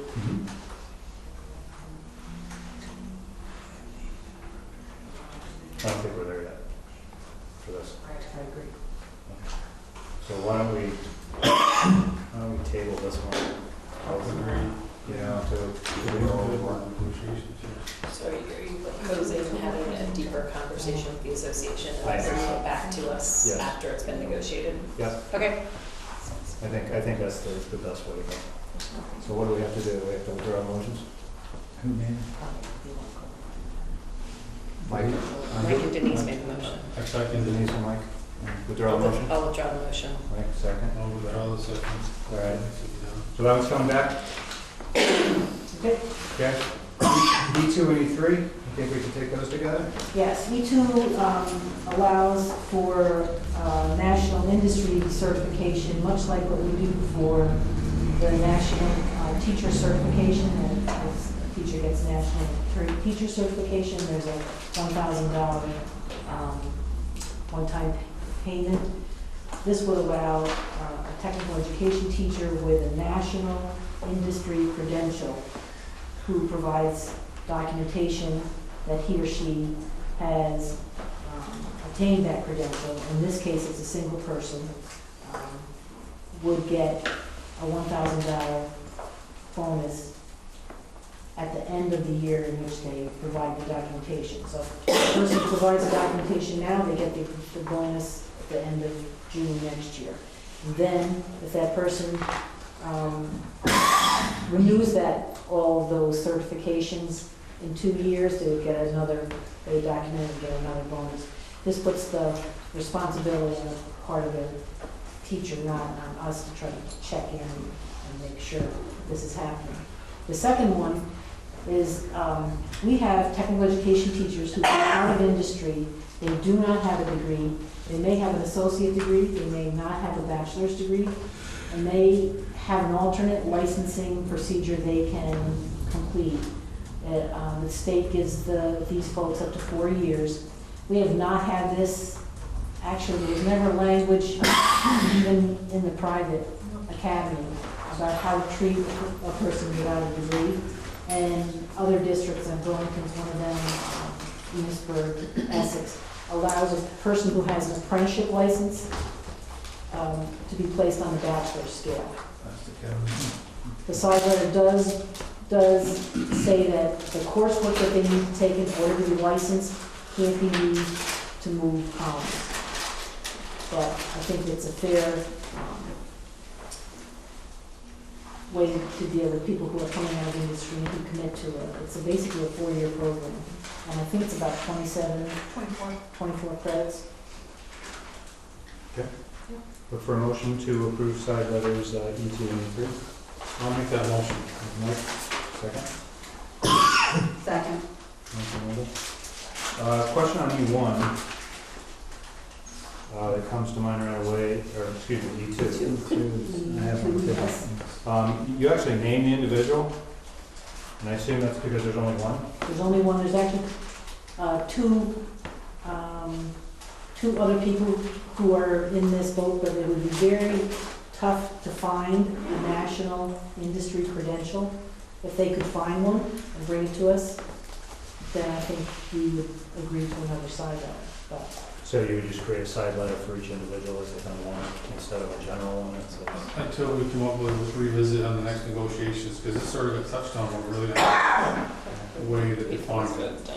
it's, yeah, very tough. I mean, I've had extensive conversations with Ian about this. I'm always wary though when we name people when instead of just a position. Because this person could resign or leave and then we have to go through this, some sort of negotiation again. What I would say to you is, much like the national teacher certification, Yeah. there are very few people who meet all the requirements for a national industry credential of Right. this type.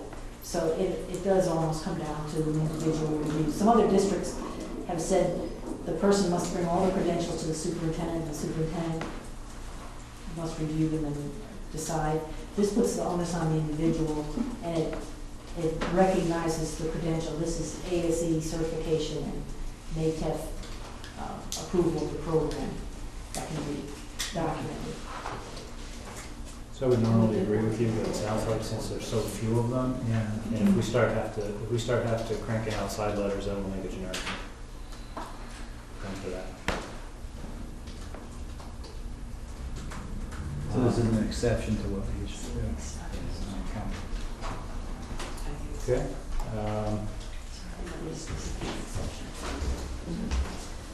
Any questions, any further discussion on E2 or E3? Now, E3 does not name individuals, it's general. No, because that could happen. That could happen. If any person in the tech center resigned, in most cases, if you hire someone from industry, they would be required to go through the venture program in order to get licensed. Is the association saying signing these? I have had no feedback at all. Fair enough. Any, Okay. Any other questions on the side letters? Okay. All those in favor indicate by saying aye. Aye. Opposed? Aye. Abstentions? Approved 8-0. Jimmy, can we take a 5-minute break? So I'll recess for 5 minutes. Is that okay? Okay with the board? Did you say 8-0 or 9-0? I said 8-0. All the others are 9-0. All the others were 8-0. Let's take a 5-minute break. Is that Sorry. okay with the board? Thank you. Okay. Brings us to item 7F, which is the school meals collection procedure. This is an FYI. Yes, and I'll speak to it. Kathy was going to, but, sorry. This is a policy procedure that we have to have in place before the start of the school year. And this is some of the work that we're going to be doing at the admin retreat in the 1st of August. But we just wanted to give the board a heads up that this is some of the work we're going to be doing. This is a requirement of the child nutrition program that we do have a meal charge policy/procedure in place. So it's just kind of to give the board an idea of one of the things we're going to be working on at the admin retreat, but that this will be finalized at that retreat so that it can be dispersed to the families before school starts. Is there not one now? Correct. Well, each school might have one, but we have to have one school district wide now. Each school building may have. Is this an issue? Or Um, we just have to have it? We have to have it, and it can be an issue, and in some schools it is an issue, yes. So this is collecting past due lunch and beer. Yeah, this is for students that are charging meals when they don't have any money on their account. And how do we deal with those overcharges, you know, those negative balances? What are our procedures in that process? It won't affect city school. Yeah. So who bears the liability? Is it the district or is it the food service? It's the district. It's the district's responsibility if it's unclaimable or you can't get the money, then the district has to take local money and cover that cost. It has to come from the district. The food service program cannot bear the cost of unpaid meals. So is that a fairly substantial amount at the end of every year currently? Not necessarily. Some years more than others, and in most recent history, we have had some instances of it could be substantial. When I say substantial, it could be a couple $100 for family. Okay, but as a whole, As a whole, it's not large dollars. But it's ours is about 2,400 at the end of the school year. 2,400 for one school. You pay that. So it'd be like- For No, we have to That's- work on getting The money. payment. I mean, some of them are smaller amounts that I think when the school year starts, you know, they'll get taken care of. But there's some accounts that are way, like, crazy.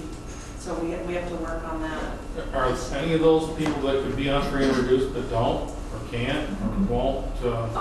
They just hang up on us and they don't respond to letters, so the hard part is, and I know that you might have seen that article, was about shaming kids in the lunches. Well, so you try to keep the kids out of it because you want to feed them. I mean, that's not the point, but when the parents don't pay attention, they ignore you, and so it makes it really challenging because you want to support the kids and you don't want to involve them in the middle of it, but if you took your family to a restaurant and you didn't pay, you wouldn't get food. So it's just it's a tricky place to be in.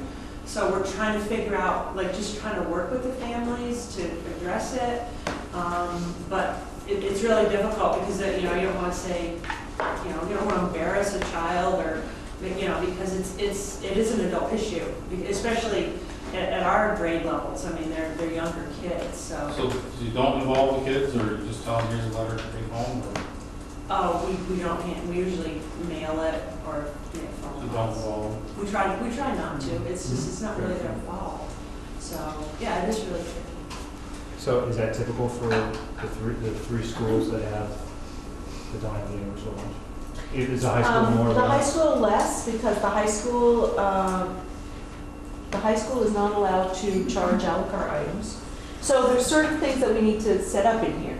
So one of the things is, are we going to allow students to charge for a la carte items? Or are they going to only be able to charge for the reimbursable meal? Because that can eliminate or reduce some of that issue. So when you say charge, you mean there's not enough money on the account? Right, charge on their account, yes. It's like a debit account. Yes, it's like a Yeah. debit. So to go negative, when you say charge, you mean to go negative? Correct, yes. The parent puts in money for the month and then realizes their child is buying $2 things a day. Right. So, you know, those are some of the things that we need to set up, you know, and we can set it up so that it's consistent across the school district, across the schools, so that, and then the second piece is, what do we do when there is a uncollectible balance that is due, and, you know, what are our recourse, and what is our process going to be? So that's what this work is. You're gonna standardize it, because Angela said they don't send a note home with their kids, but Fairfield does. So that's And why. everybody knows what the note is, because it's got a little pink staple thing, and it's not in an envelope. Right. So I don't know how that, So you've been getting them, is that it? I get them all the time. What are you eating there? Lane makes a hell of a brisket, so. So that's the work we're gonna be doing in August.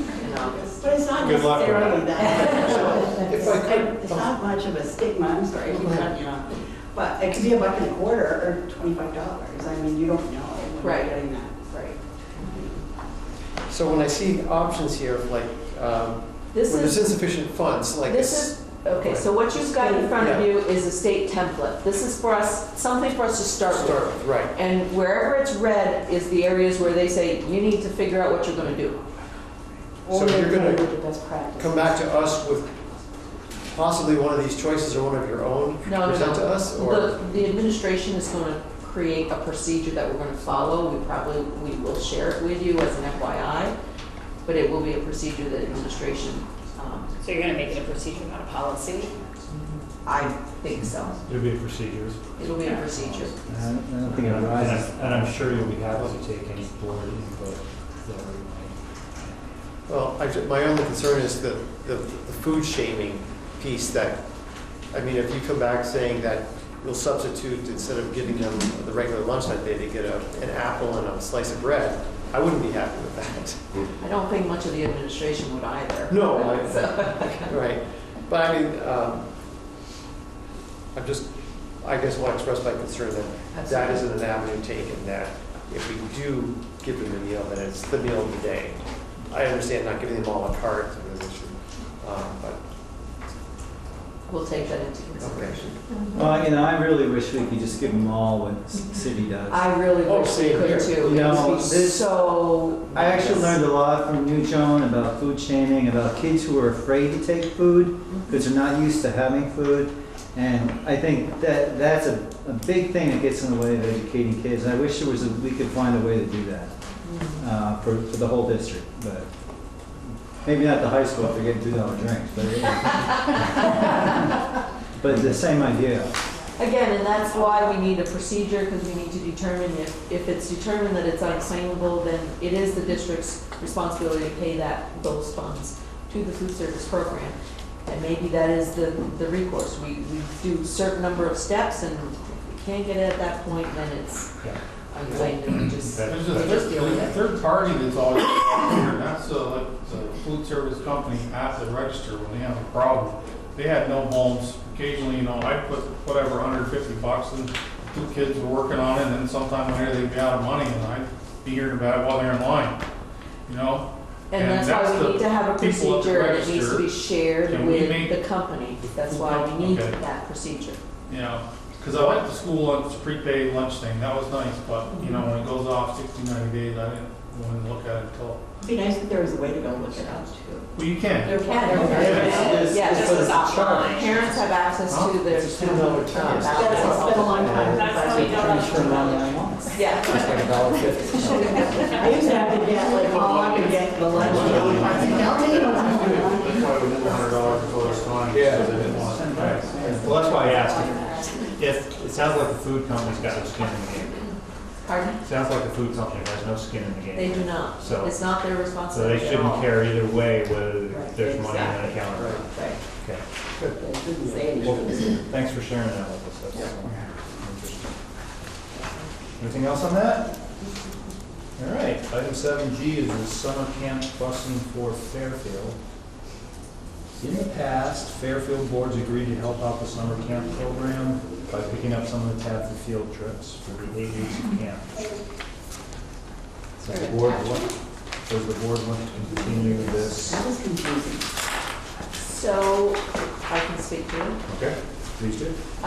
In the past, I want to say probably the last, I don't even know how many years, maybe half a dozen or so years, the Fairfield Community Center would request from the Fairfield School Board to have support in paying for the busing costs for their summer school program. And the Fairfield School Board has generously agreed to that over the past, like I said, I want to say half dozen years, I don't know exactly how many years. Last year it was, it ended up being about $675. And so I got the request this year again for the same response, and I said I would have to bring it to the Maple Run School Board and find out. Can I just offer some history? It's when Fairfield owned the buses. We just did the busing. Right. And then when we changed, To a busing company. the busing company, and then we started giving them the money. Well, they didn't, we didn't It was really outside give of them the contract. money, they called the busing company and we paid the bill Right, and for like 4 the others, there's something going on with Bakersfield too, I'm not sure, but that's where it started. Okay, look for a motion to support this. What's the amount? Well, the But they're last asking couple for- of years, we put a cap, the Fairfield School Board, we put a cap at like $700 or $750. Last year it ended up being about $675, which was the actual cost, so it would be up to the board to determine if you want to put, how much you want to. Okay, so motion to contribute this up to $700. So moved. Thank you, Mike. Second. And Jack. I have a question. Discussion. You have to say discussion first, and then So who's making the request? The Fairfield Community Center is making Fairfield the Community request? Center, yes. So does that mean like the St. Albans Community Center and the Swanton, whatever, community, not me, but you know what I mean? That, does that open a door or something like that? It probably does. The rec program right now at City School picks up the kids in a van that they pay for. So they could ask. I mean, I don't mean it disrespectful to the community center, it's just kind of like, what are we doing here, you know? It's a possibility. Valid point. How are those ones being paid for now? I have no idea, but if I were on one of those boards and watched this meeting and said, boy, there's an opportunity, I might try something. On the A school camp program or something, I don't know. Anything that is affiliated with our schools. We deal This with is it. this is a summer community- camp, this is this a is an community activity for kids to do in the summer, Yeah. which is happening at the community center, so it's separate from school. Correct. Just a- It's not just a- affiliated with the school. Exactly, It's not it just affiliated. happens to be happening in the community. But it's something that the school has supported over the I last number of understand, years. and it's great to be community partners and all that, I'm just looking at the bigger picture here. Denise? I would just say that in rural areas like Fairfield, one of the biggest barriers to kids participating in programs is transportation. Correct. So. I don't disagree. I know, but it's one of the hardest things to fund. So, and I don't know how to feel about it yet, Nova, either, because I think I agree with what you're saying in terms, it's not a school program, however, it's serving school children while they're not in school during those summer months. And I believe the Fairfield Community Center is also a feeding site for kids, so I think they get lunch and breakfast at that program. And they help prepare those meals. They cook too. So I mean, I'm not saying, yeah, so this is an interesting question. Is this in the budget? I think we could probably find $700 in the budget. Should we pass the hat? Well, I'm wondering, because it had been in Fairfield's budget, whether, I mean, I know it's not. I thought, because I think there's a lot of angst up the hill about losing their community feel and their support when coming into the Maple Run district, I think this is kind of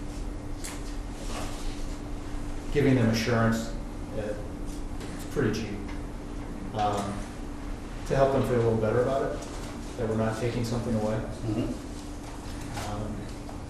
And if we truly honor our value statement of doing what's best for kids, a summer camp is a good thing for kids in rural areas to be able to participate in. Yeah, I understand your point, Logan, it is valid, and if we were to start getting a bunch of requests, we'd probably have to reevaluate all of this. I have a question. Would this summer camp include kids from the city and St. Albans, or would it be busing down here? I mean, is it an option if some kids go? I'm sorry, I can't Will hear some what you kids said. from city and town have the option of getting in on this if they go to this community? I'm just putting it out there. I mean, the transportation, I is it have just no idea within what the students Fairfield? attend this Yeah. programs up there. My understanding is The busing is not for picking up students to go to the programs, the busing is to take them to field trips. There have been students from other towns, I'm not sure. if No, it's just in- field trips, I Yeah, missed that it's point. field trip. Yeah, that was the Yeah, I missed that clarification. point. Yeah. Jason, go ahead. I don't know if it'll help the board. The context for why the busing started was the fact that about 12 years ago, funding was lost for an equivalent to an open doors program, an after-school program, and the community center and a number of community members volunteered and put together summer programming for students. And they said, well, if the school can't afford it, because it was cut out of the budget for passing the budget reasons, then we'll do it this way, but transportation to and from swim lessons, transportations to some day trips to farms, to that, if you could do that for us, then it would be that community partnership. And so that's the context of how it began. Okay. And it seemed like, at the time, a small amount to put in to give those kids more experiences. So just, if that helps the board. Thank you, that is helpful.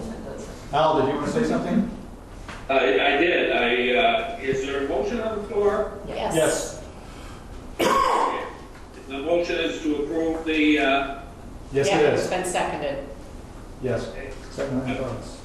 We're following the rules tonight. So, just one more comment. Yes.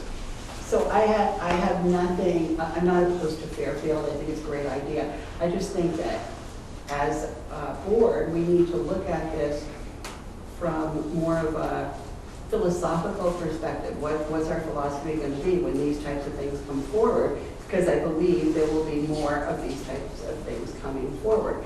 And it's not a desire not to be a community partner, because I think that is our mission even. We have to just go into this with our eyes wide open and know that there could be changes that could affect us more than $700. Thank you. Go ahead. Because it's a transition year, you know, we say this, we'll do this for this year, and then maybe come up with a bigger picture perspective on transportation for these types of programs in the future. Right, I think they have to bring this to the board every year, right? Yeah. They're gonna have to ask the board to do it. Yes, they have asked us each year individually. Oh, so that's what, every year they come to the board and say, Mhm. we need money Yes. for transportation for field trips for these kids. So in other words, if we approve it this year, and if next year they come forward again, along with a dozen other groups, that's when we could say, maybe this Yeah. is. Still have to revisit each one. Yeah, okay. Well, like the summer camps that we run, or that City School runs, Joan, if there were a field trip, what would you do right now? Like if the kids wanted to go somewhere, It's all built into what we do. it's all built into your budget already, what you do, okay? And what are the size of those? The size of what the camps. Yeah, number of kids. Good, you got it. So this summer, we'll probably serve over 200 students over the course of the 5 weeks. Yeah, so you don't have to. They have a good number up there, though. Usually 15. 15 to 25. Yeah, But 15 is the low end. I think 15 is the low end up there. Any other questions? Call for a vote? All right. All those in favor of approving the contribution of up to $700 cap for the community center, indicate by saying aye. Aye. Opposed? Aye. Abstentions? Al, you came in kind of late. That was an aye, right? I'm sorry. You voted aye, right? You voted yes? Okay. 880. Other business. Administrators report. Kevin, anything you want to add to this? Well, just as, if you haven't had a chance to look at the report, it's basically talks about all the stuff that you guys have done over the last year and tried to put it in one place for you. So That's a lot of bullets. there is a lot of bullets, and over a cup of coffee in the morning, you might want to go through them, and I think it'll make you feel good because you've done a lot. In addition, what we're going to be looking at for next year. So you get to see the future. I'm sorry? I'm saying, Oh, okay. I was just laughing about the future. I also want to mention, you may have noticed in a thing on the last page, there's our convocation is August 25th. It's a Friday. It'll begin at 10 o'clock. The board the board is all invited. I'm really pleased to say that Secretary of Education Rebecca Holcomb will be there and be giving a keynote speech. It's her way of thanking the board and everybody and congratulating them for their transition to Maple Run. And her talk is going to be around equity in the state. So I'm really looking forward to that. And again, I know everybody works, but if you can take off for a couple hours for convocation, I think it would be greatly appreciated, and you get free lunch out of it afterwards. Otherwise, just when you have a chance to look at it, there are a couple quick things. First off, if you ever go up Diamond Street, if you don't know where Diamond Street is, it's up here and up the hill. Take a gander at that house. One of the last days of school, I walked up there, and Ross was up there actually, and he showed me the house, about 3,000 square feet, gorgeous home that our kids did, and it's already sold. Oh, is it? I was wondering if it was. Was it 275 or something? Yes, yes. The owners were there the last month or so, sort of directing last minute budgets, which was a learning experience, yes. And I personally, I haven't been up Diamond that much. I actually think it adds a lot of value to that neighborhood. It was a top-notch job. And the last thing I just want to mention is, in the report it talks about Rotary Interact, which is really coming out, getting off the ground. There are 2 Rotarians who have been working with our kids. We have about 15 kids. If you don't know what Interact is, I know they did a presentation, but I don't know if it was for this board or for the BFA board in the fall. But it's a service club, and people from BFA are working with them, and it's really doing well. As a matter of fact, Chris, I might recommend that at some point maybe we get them to do a presentation for this board. It'd be great. Stephanie Hodgman and Heather Fitzgibbons have been coordinating that, and I think you've got the picture of it in your report. They did an ice cream social on the last day of school, and a lot of students and staff had came to socialize with the Interact kids. It was really very well done. Yep. So that's it for me, unless there are questions. Just wanted to mention the staff highlight in your report. I'm sorry? The staff highlight. Martha. Oh, yes, Martha, yes. Yes. I didn't know that was going to be in there. She wouldn't come on the last Recertify.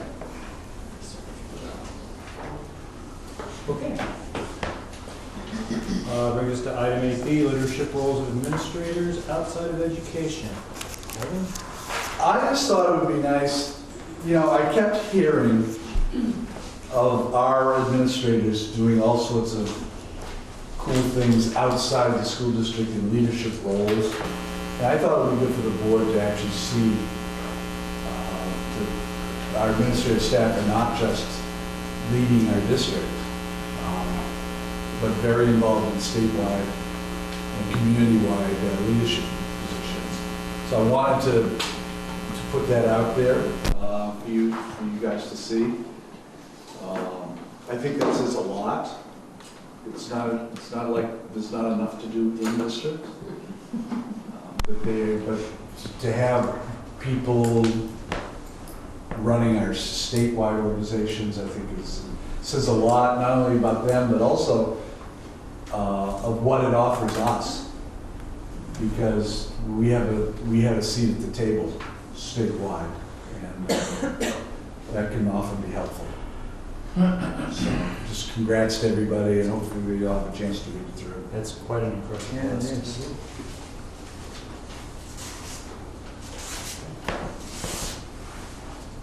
We have board and administrator handouts. I'll pass those out as we move through the rest of the agenda.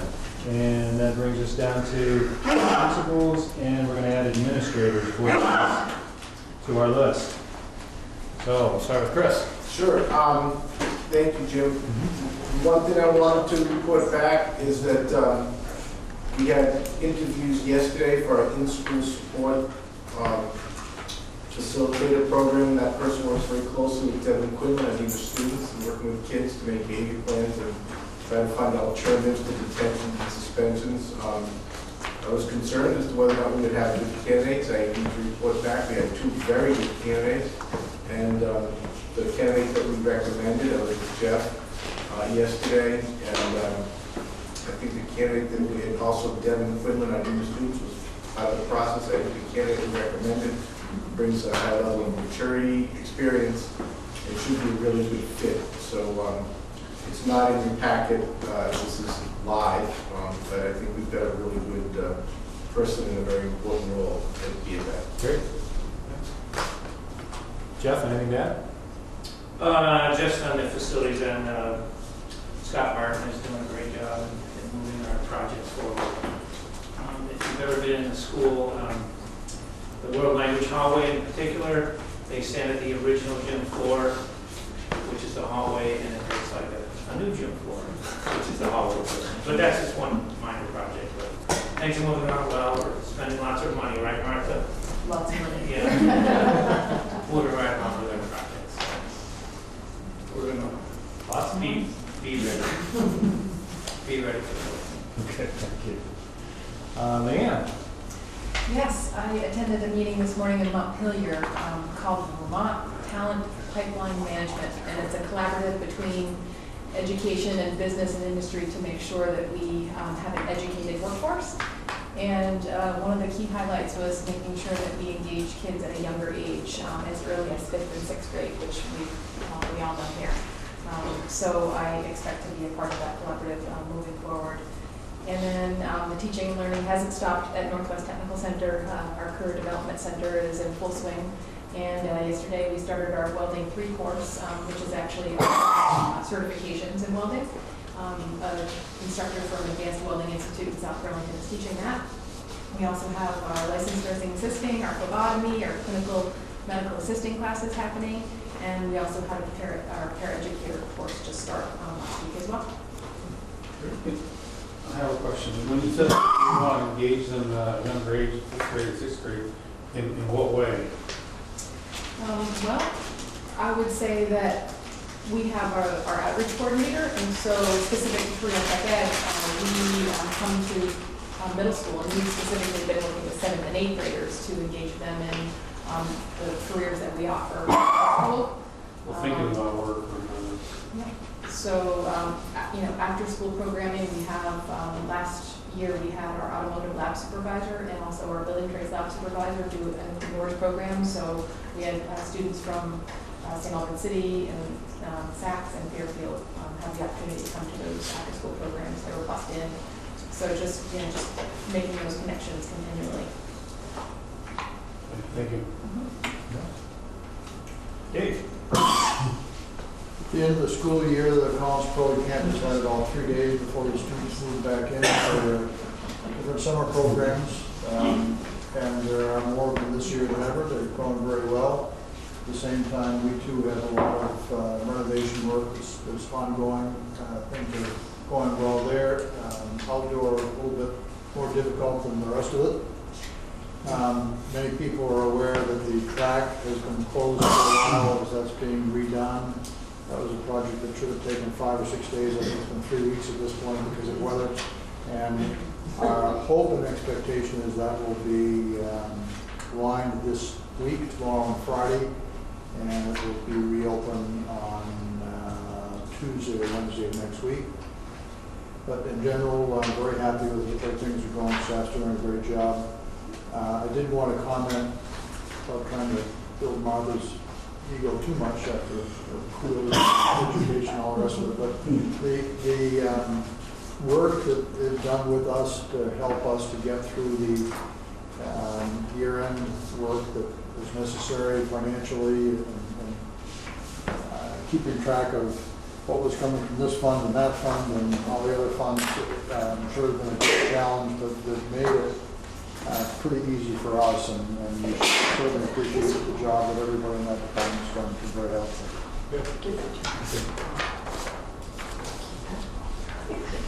Joan?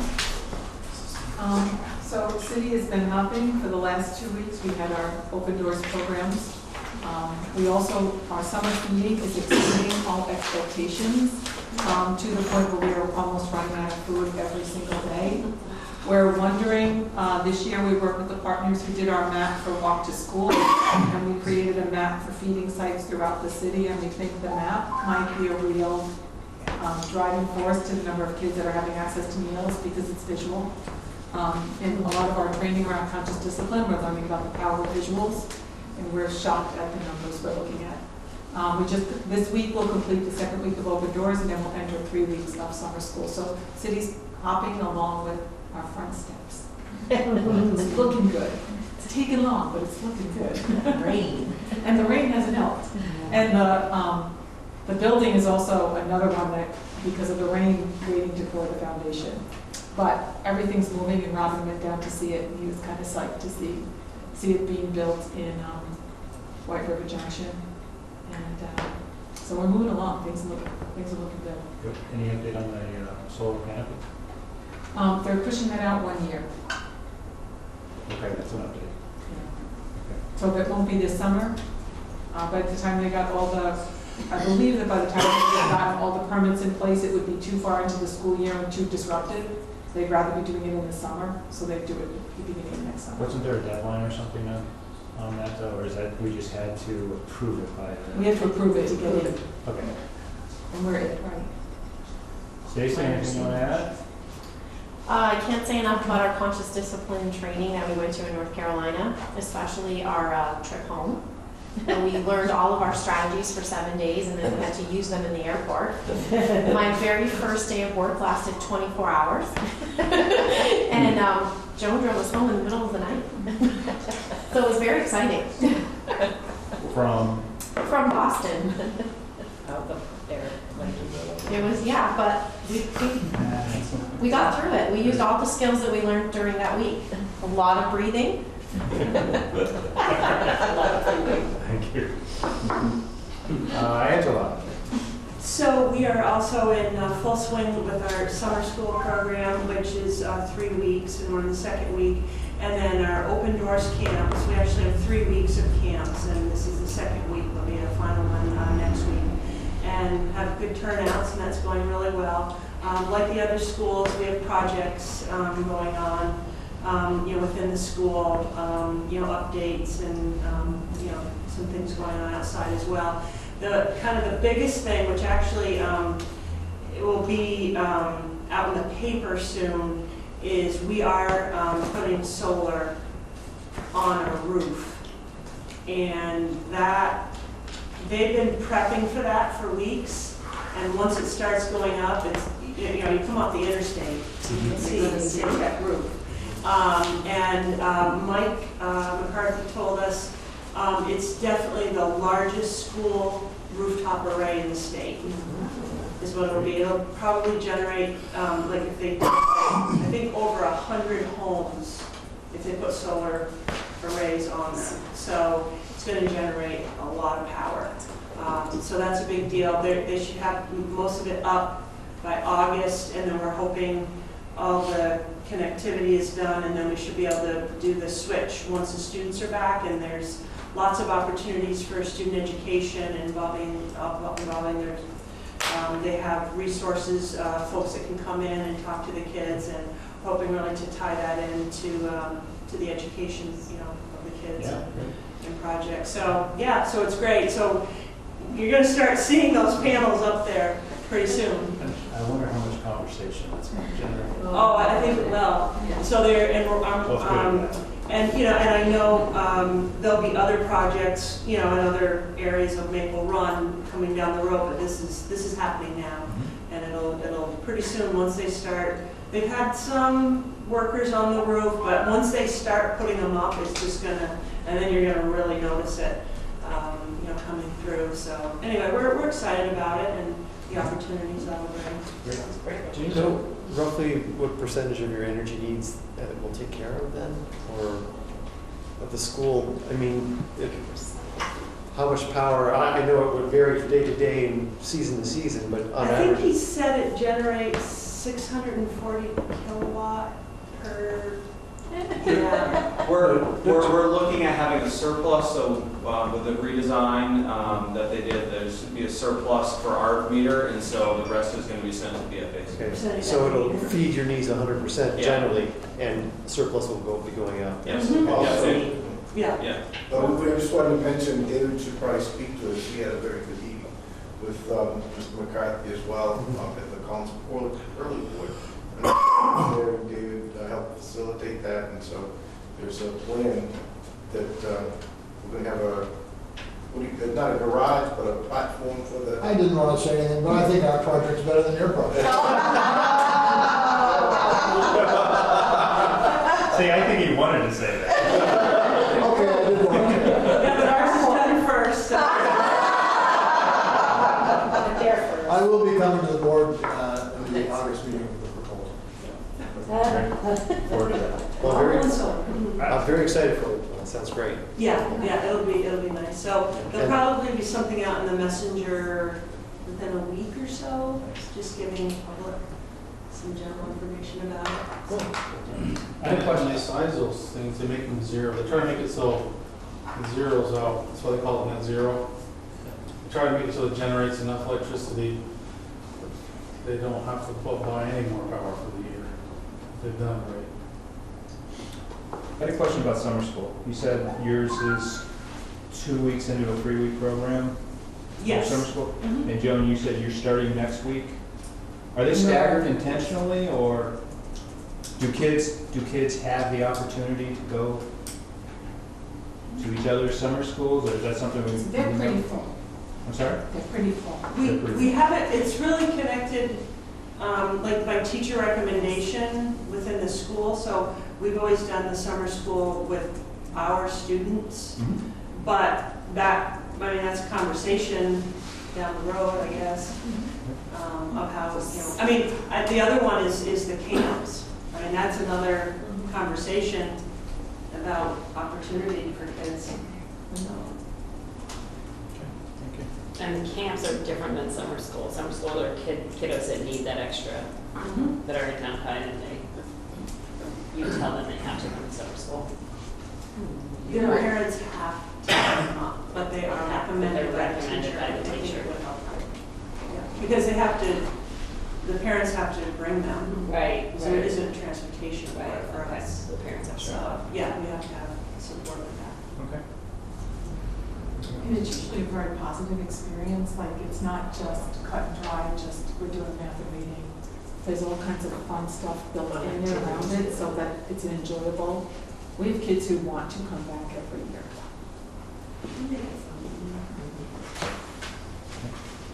Jason, anything you want to add? I think Angela covered it all. Sean? So we are doing summer school as well. We're at the end of our first week of 3 weeks. We're serving approximately 30 students. It's basically the same thing. We get recommendations from the teachers. We invite the students, and we actually do have transportation for that. It comes through special ed funding, so it's a little bit different. But we're hoping to prevent the summer slump, and it's going pretty well so far. We are building our new restrooms, so we have 2 major multi-stall restrooms, and we've ripped them out and dug. You got the showers and the Showers gone, big holes where the showers used to be. Where you storing stuff? All been filled up. We're in storage. That's the problem. That's another story. We'll think of that later. But yeah, so it's in his office. it's in my head, it might be hanging from the ceiling. But that's going really well. They're making good progress on that. We're doing cleaning all through the building and miscellaneous repairs. I know when we first walk in the building, some of the ceiling tiles are in bad shape, and so we're fixing that, making it look a little bit better. Doing some hiring. We're hiring 2 paraprofessionals, and these are replacement positions. The math interventionist is a new position that was budgeted this year, and we're also hiring an outdoor classroom coordinator who didn't return. So we've got parents on those committees, and we've got even a kid on one of the committees. I got an 8th grader to come in and help. They're very good at identifying very quickly whether students will relate to the person sitting in front of them. So that's really awesome. So just getting to know my new community, and yeah, things are going well. Thank you. That's got all the principals, I think. The administrators, Martha, anything? No, not doing anything. Business office is really working on closing out year end of the multiple budgets that we are finalizing, getting all the end of the year invoices paid up so we can determine what our year end really look like, getting ready for the audit, which will be happening in September. Got everything pretty much set up and ran our first 2 payrolls out of Maple Run. Not too many glitches, but everything seemed to go well. It's all direct deposit. For the professional staff, yes. Professional staff are all direct deposit. It doesn't make the sound, does it? We are also working on gearing up, and Kathy will probably speak more to it, but working on the whole time clock, time management system, getting that all set up. The business office staff and the rest of the central office support staff are working the bugs out of that system before we get it sent out to the schools. So we're working on that.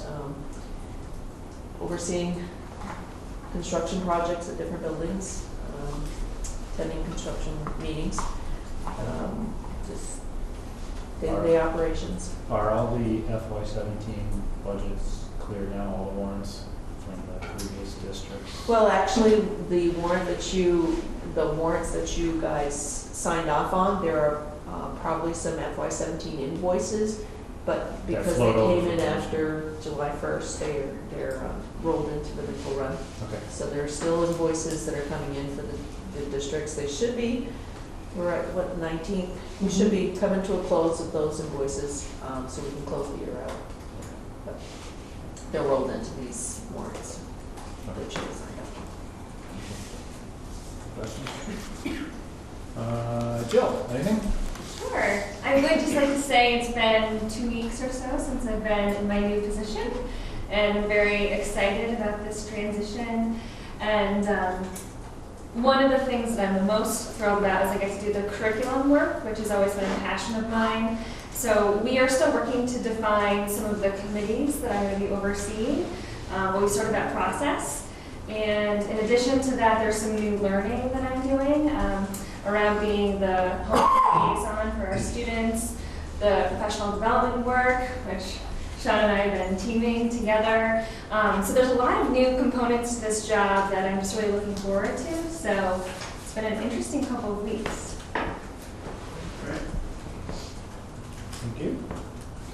Kathy? Finalize these, it's really great to have these guidelines finalized, but that puts another piece in the puzzle for NYUSD. We're doing a lot of the hiring work for the fall. In very good shape there. That's the time management system is taking quite a bit of time. It's just changing over to a new system. All the mechanisms have been installed in the schools, and they're in the process of training folks. So we're piloting the use of it to try to work out the bugs, and hope to have it up and running in the next couple of weeks. How are you going to train folks? I mean, Yeah. they're going to walk in the door and it's like... A lot of it's one-on-one. We're also training trainers in each of the buildings so that we have somebody on site who's very well versed in how it operates. And honestly, we're all learning. So I think there's a learning curve here. But met with all of the principals and talked about who's going to be approvers of timesheets as we move to this electronic system. And I think once in place, it's less than 3 seconds to use the mechanism to clock in and clock out. We can also use our phone apps. We can also use our web clock on laptops. So it's just getting it all in place and making sure it all works. So, can I just say, so I just I work at the hospital now, and they have a swipe, and I haven't swiped since I worked at Sears in high school. They're like, you know, the punch, and it's right by the door, so I unlock the door with my card, and I swipe, and it's so automatic. And it took like a week. So I think, you know, I think it's like It's just I retraining. haven't done this in a It's just while, but it's retraining Yes. your brain. Muscle memory. To remember, It's muscle yes, to memory. remember to But do now, the and actually, process. because I have to approve time cards, and I go in and I look, I'm like, did I remember to swipe? And, you know, I swipe every morning, it was so automatic, and I think it's probably a similar system, but it's definitely was like, I have to do what? You know, when I first started, but it really. When you think about it, people were writing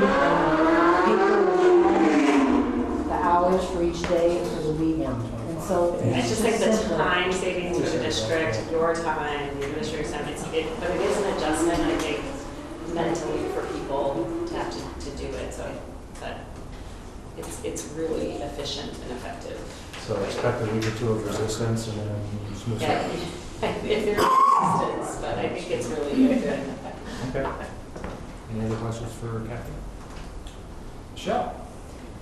Okay, we are working right now, very closely. I've been spending time with at the tech center because Curiosity Corners is going to be under our early childhood program this year. So I actually got to meet yesterday with both the new preschool teacher and the new human services person, and looking at things like if there's MVU students that are coming to the tech center and they live in Franklin, you know, maybe we have one that a high school student do their placement in Franklin with Jen Dewey, who's a phenomenal teacher, and it's their hometown, but still be able to come and do the classroom pieces, you know, here. So it's definitely a stronger coordination with the program. I think it's going to be, it's new learning for me. It's a great team up there. I'm excited about that. So working on that. Child care licensing has a new streamlined process for us as a unified district. Generally, if you give them a new EIN number, they consider you a brand new child care program, which means you have to pull in the Agency of Natural Resources and the fire marshal, and it's like, you know, a brand new building. So they've streamlined their process, which is still a lot of work, but it's multi-stepped, and we are working on that. And with that, I'll be officially renaming the preschool programs, which are kind of all over the map right now. And so I'm going to email principals and just kind of, we talked about it months ago, we knew this was coming. Something about like Maple Run early learning at St. Albans City School or at whatever. So I'll be like, this is the official child care licensing kind of name. And by doing that, we will avoid having to go through the Secretary of State. Right now, we have trade names that we have to register and pay for. So we should avoid that because we're using Maple Run and we're using the site names that are already in existence. So I'm working on that right now. We're getting ready to do our move to central office next Friday. So that'll be happening. We're packing now.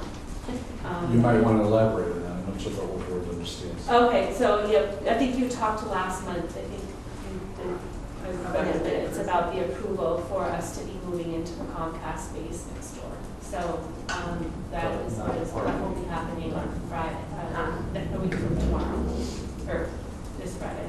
So, not this Friday, but so.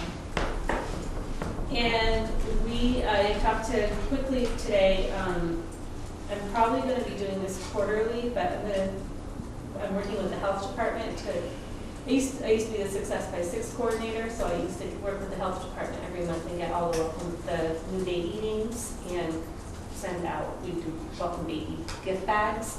And with all the changes that have happened with Building Bright Futures and the direct service funds, it just looks different than it used to.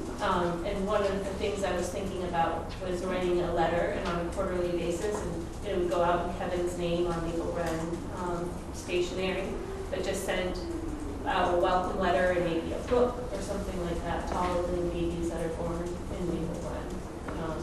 Just kind of saying, welcome to our district, and I look forward to seeing you, sending them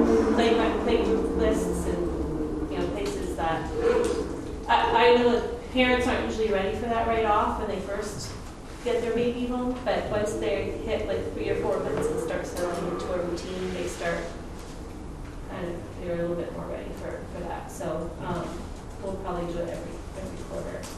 And then the last thing I want to say, I got to go last week with Joan and Stacy to Lake Maury, and we did a presentation together. It was the end of our first school grant that we got 2 years ago through the Race to the Top money. So we got to kind of put together in a little package all of the work that we've been doing at City School with our PPA grade realignment, and I had a lot of fun doing it. So it was nice to kind of see, and we have more ideas about ways we can further align and further strengthen some of the things that we're doing from a systems level. And I'll probably be talking to our other elementary schools about that as well. And actually, Leanne and I, just with the new differences at Curiosity Corner, will be doing some of those things there as well. So, so there's a lot of moving pieces, but fun work. Okay, great. Did I get everybody? I think I did. I might just add one little thing as a summary of a lot of the stuff we talked about here. I've talked to many of our people about this. So many things are so new right now as of July 1st. And I would just mention this to the board too. We need to have mentally prepared for glitches because they're going to come up, whether they be time clock issues or the fact that my Gmail for some reason on this phone won't work, but it works in everything else, and all that stuff will get fixed, but we just need to be patient with each other as we move into this, because all those little things that happen now. But I have no doubt it's going to be there. It's going to take a little time. Okay. That brings us to item 9, agenda items for a future meeting. We have, I want to just mention, we have our next meeting is scheduled for Go to your app. Or go to Kevin's report. 16. August 16th. Future in there. Yeah, August 16th. Future's all laid out, I thought. I want to ask the board if we can push that meeting to the 23rd, which is the following Wednesday.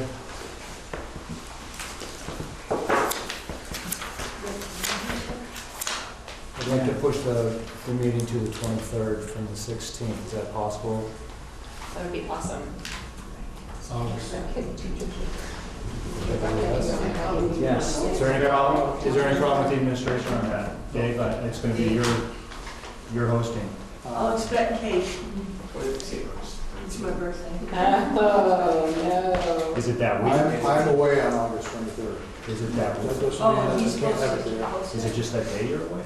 Pardon me? Is it just that day or is it the whole week? I arranged my schedule so I would leave after the meeting on the 16th. And let me just see, yeah, I'm gone that whole week. I get back, the 23rd is a travel day for me. I guess it's possible I'll be back in time. Let me see what time my flight is. Can we do the 24th? If my flight is on time, I'll be back on time. What do you think, Better Stacy? not count on that. I wouldn't count on it. No, I'm sure you wouldn't. Don't I'll come pick you up though. Actually, I'm a little worried about the 24th. If I don't make it on the 23rd, I don't make it on the 24th either. The So, 24th is negotiations. And convocation's on the 25th. Yes. The 25th is a And Friday. high school has orientation at night, On the 23rd. 23rd and 24th. But the 9th? I can trade my month for another month if that's what you'd like to do. Hang on, how about the 9th? 9th? Yeah. No, It's our retreat. that's our administrative retreat. We won't be there. How about the 10th? Yeah, How are you second doing? day of For that That's retreat? the second day. It's a long day. Not getting, we're not getting up till late. How about if we just make the Collins Pearly Day in September instead of August? Could we just trade, who's got the September? City school does. Yeah. And you can't trade me the August 23rd. Sorry. There's just no way I have. We can do it It's here. not- Can we do it here?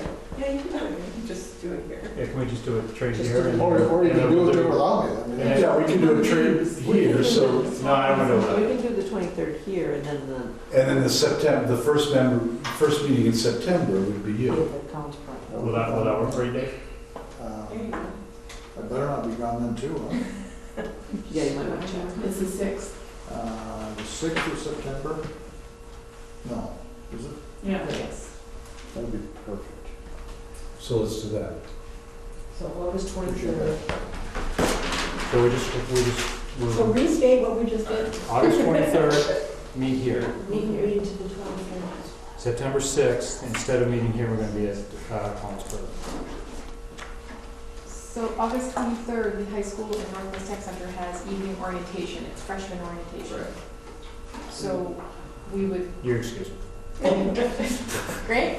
Do you need help? Yes. That was easy. That was fast. Is it freshman or sophomore? It's freshman. Okay, so it's pretty much Chris MCs and. Yes, The big deal. it's an important night, so, if we finish early, we'll come to the board. Yes, we will. It's an 8:30, it's an And 8:30. if we finish early, we'll come to you.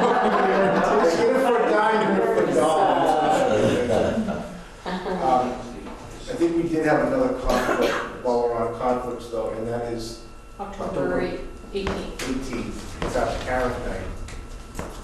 And are we supposed to do it at VFA? It's being hosted at Northwest Technical Center that night. But it's more of the personal conflict because quite obviously when our parents are in, you know, we Yeah. try to speak and engage and help out. So, to be clear, are you asking us to change the date or change the venue? The venue wouldn't matter to me. I guess I'm asking you to change the date. Okay. So that's October. Can we slide it either way a day? Yeah, I don't have access to the calendar. October 4th? Too far in the future? We have open date. Yeah. We should have a lot of It's not like, days. it's not like we have That should be other easy. meetings now. Okay, Well, and that we'll do brings up something like a that. good question is, we picked Wednesday because that was the one day that there wasn't a lot of meetings on. Does that still hold true? I think so. Okay. I think I just want to confirm that please. Right, but we were working on all the regular board meetings too. Right, we were working around other board meetings, so we picked up. Well, they had already set the schedule for the next year. No, I think it is. It's all Okay. Saturday. So we'll look to when, Looks like the 17th, The but 17th. not the 19th. Following up. Right. Will you send us an email? Till my singing. I'll put it there right now, 17th. but. let's tentatively set it for the 17th. If that works, thank you very much. That we really appreciate that. Saturday. And it's going to be at the Tech Center? Yes. I'm just entertaining here. It's not gone. Okay. I can't imagine why that would work. Do we have anything in our calendar? No, No. Yeah, okay. I Thank you. just personally, that's, I'm taking Joanne Wells' LSCI class, and she's teaching it on Tuesday nights again. So she won't let me there. It's at the tech center, you pop that in and do your report. So is it better to just move it to the next Wednesday instead? Well, then we have 2 in a row. 2 in a row, back to back. I think it's fine. I think it's okay. I think it's fine. Yeah. It's never gonna be perfect. Okay. Thanks, everybody, for that. So 8/20, our next meeting, August 23rd, in this room. Yes. You know that nice little calendar you made? Yeah. Guess I was waiting for something to come early. Where's that? It's one of Here, those here. little apps. Don't take that. Okay, at this point, I would look for a motion to go into executive session for, we have 3 employment contracts to discuss and support staff strategy. So moved. Thank you, Mike. Second. Fourth. Thank you, Nova. Any discussion on that? Anybody in? Yes, thank you. We're inviting superintendent. Anybody else? For the, Kathy. Got Kathy in there. And I think that's it. Martha's asking you to come in. I know.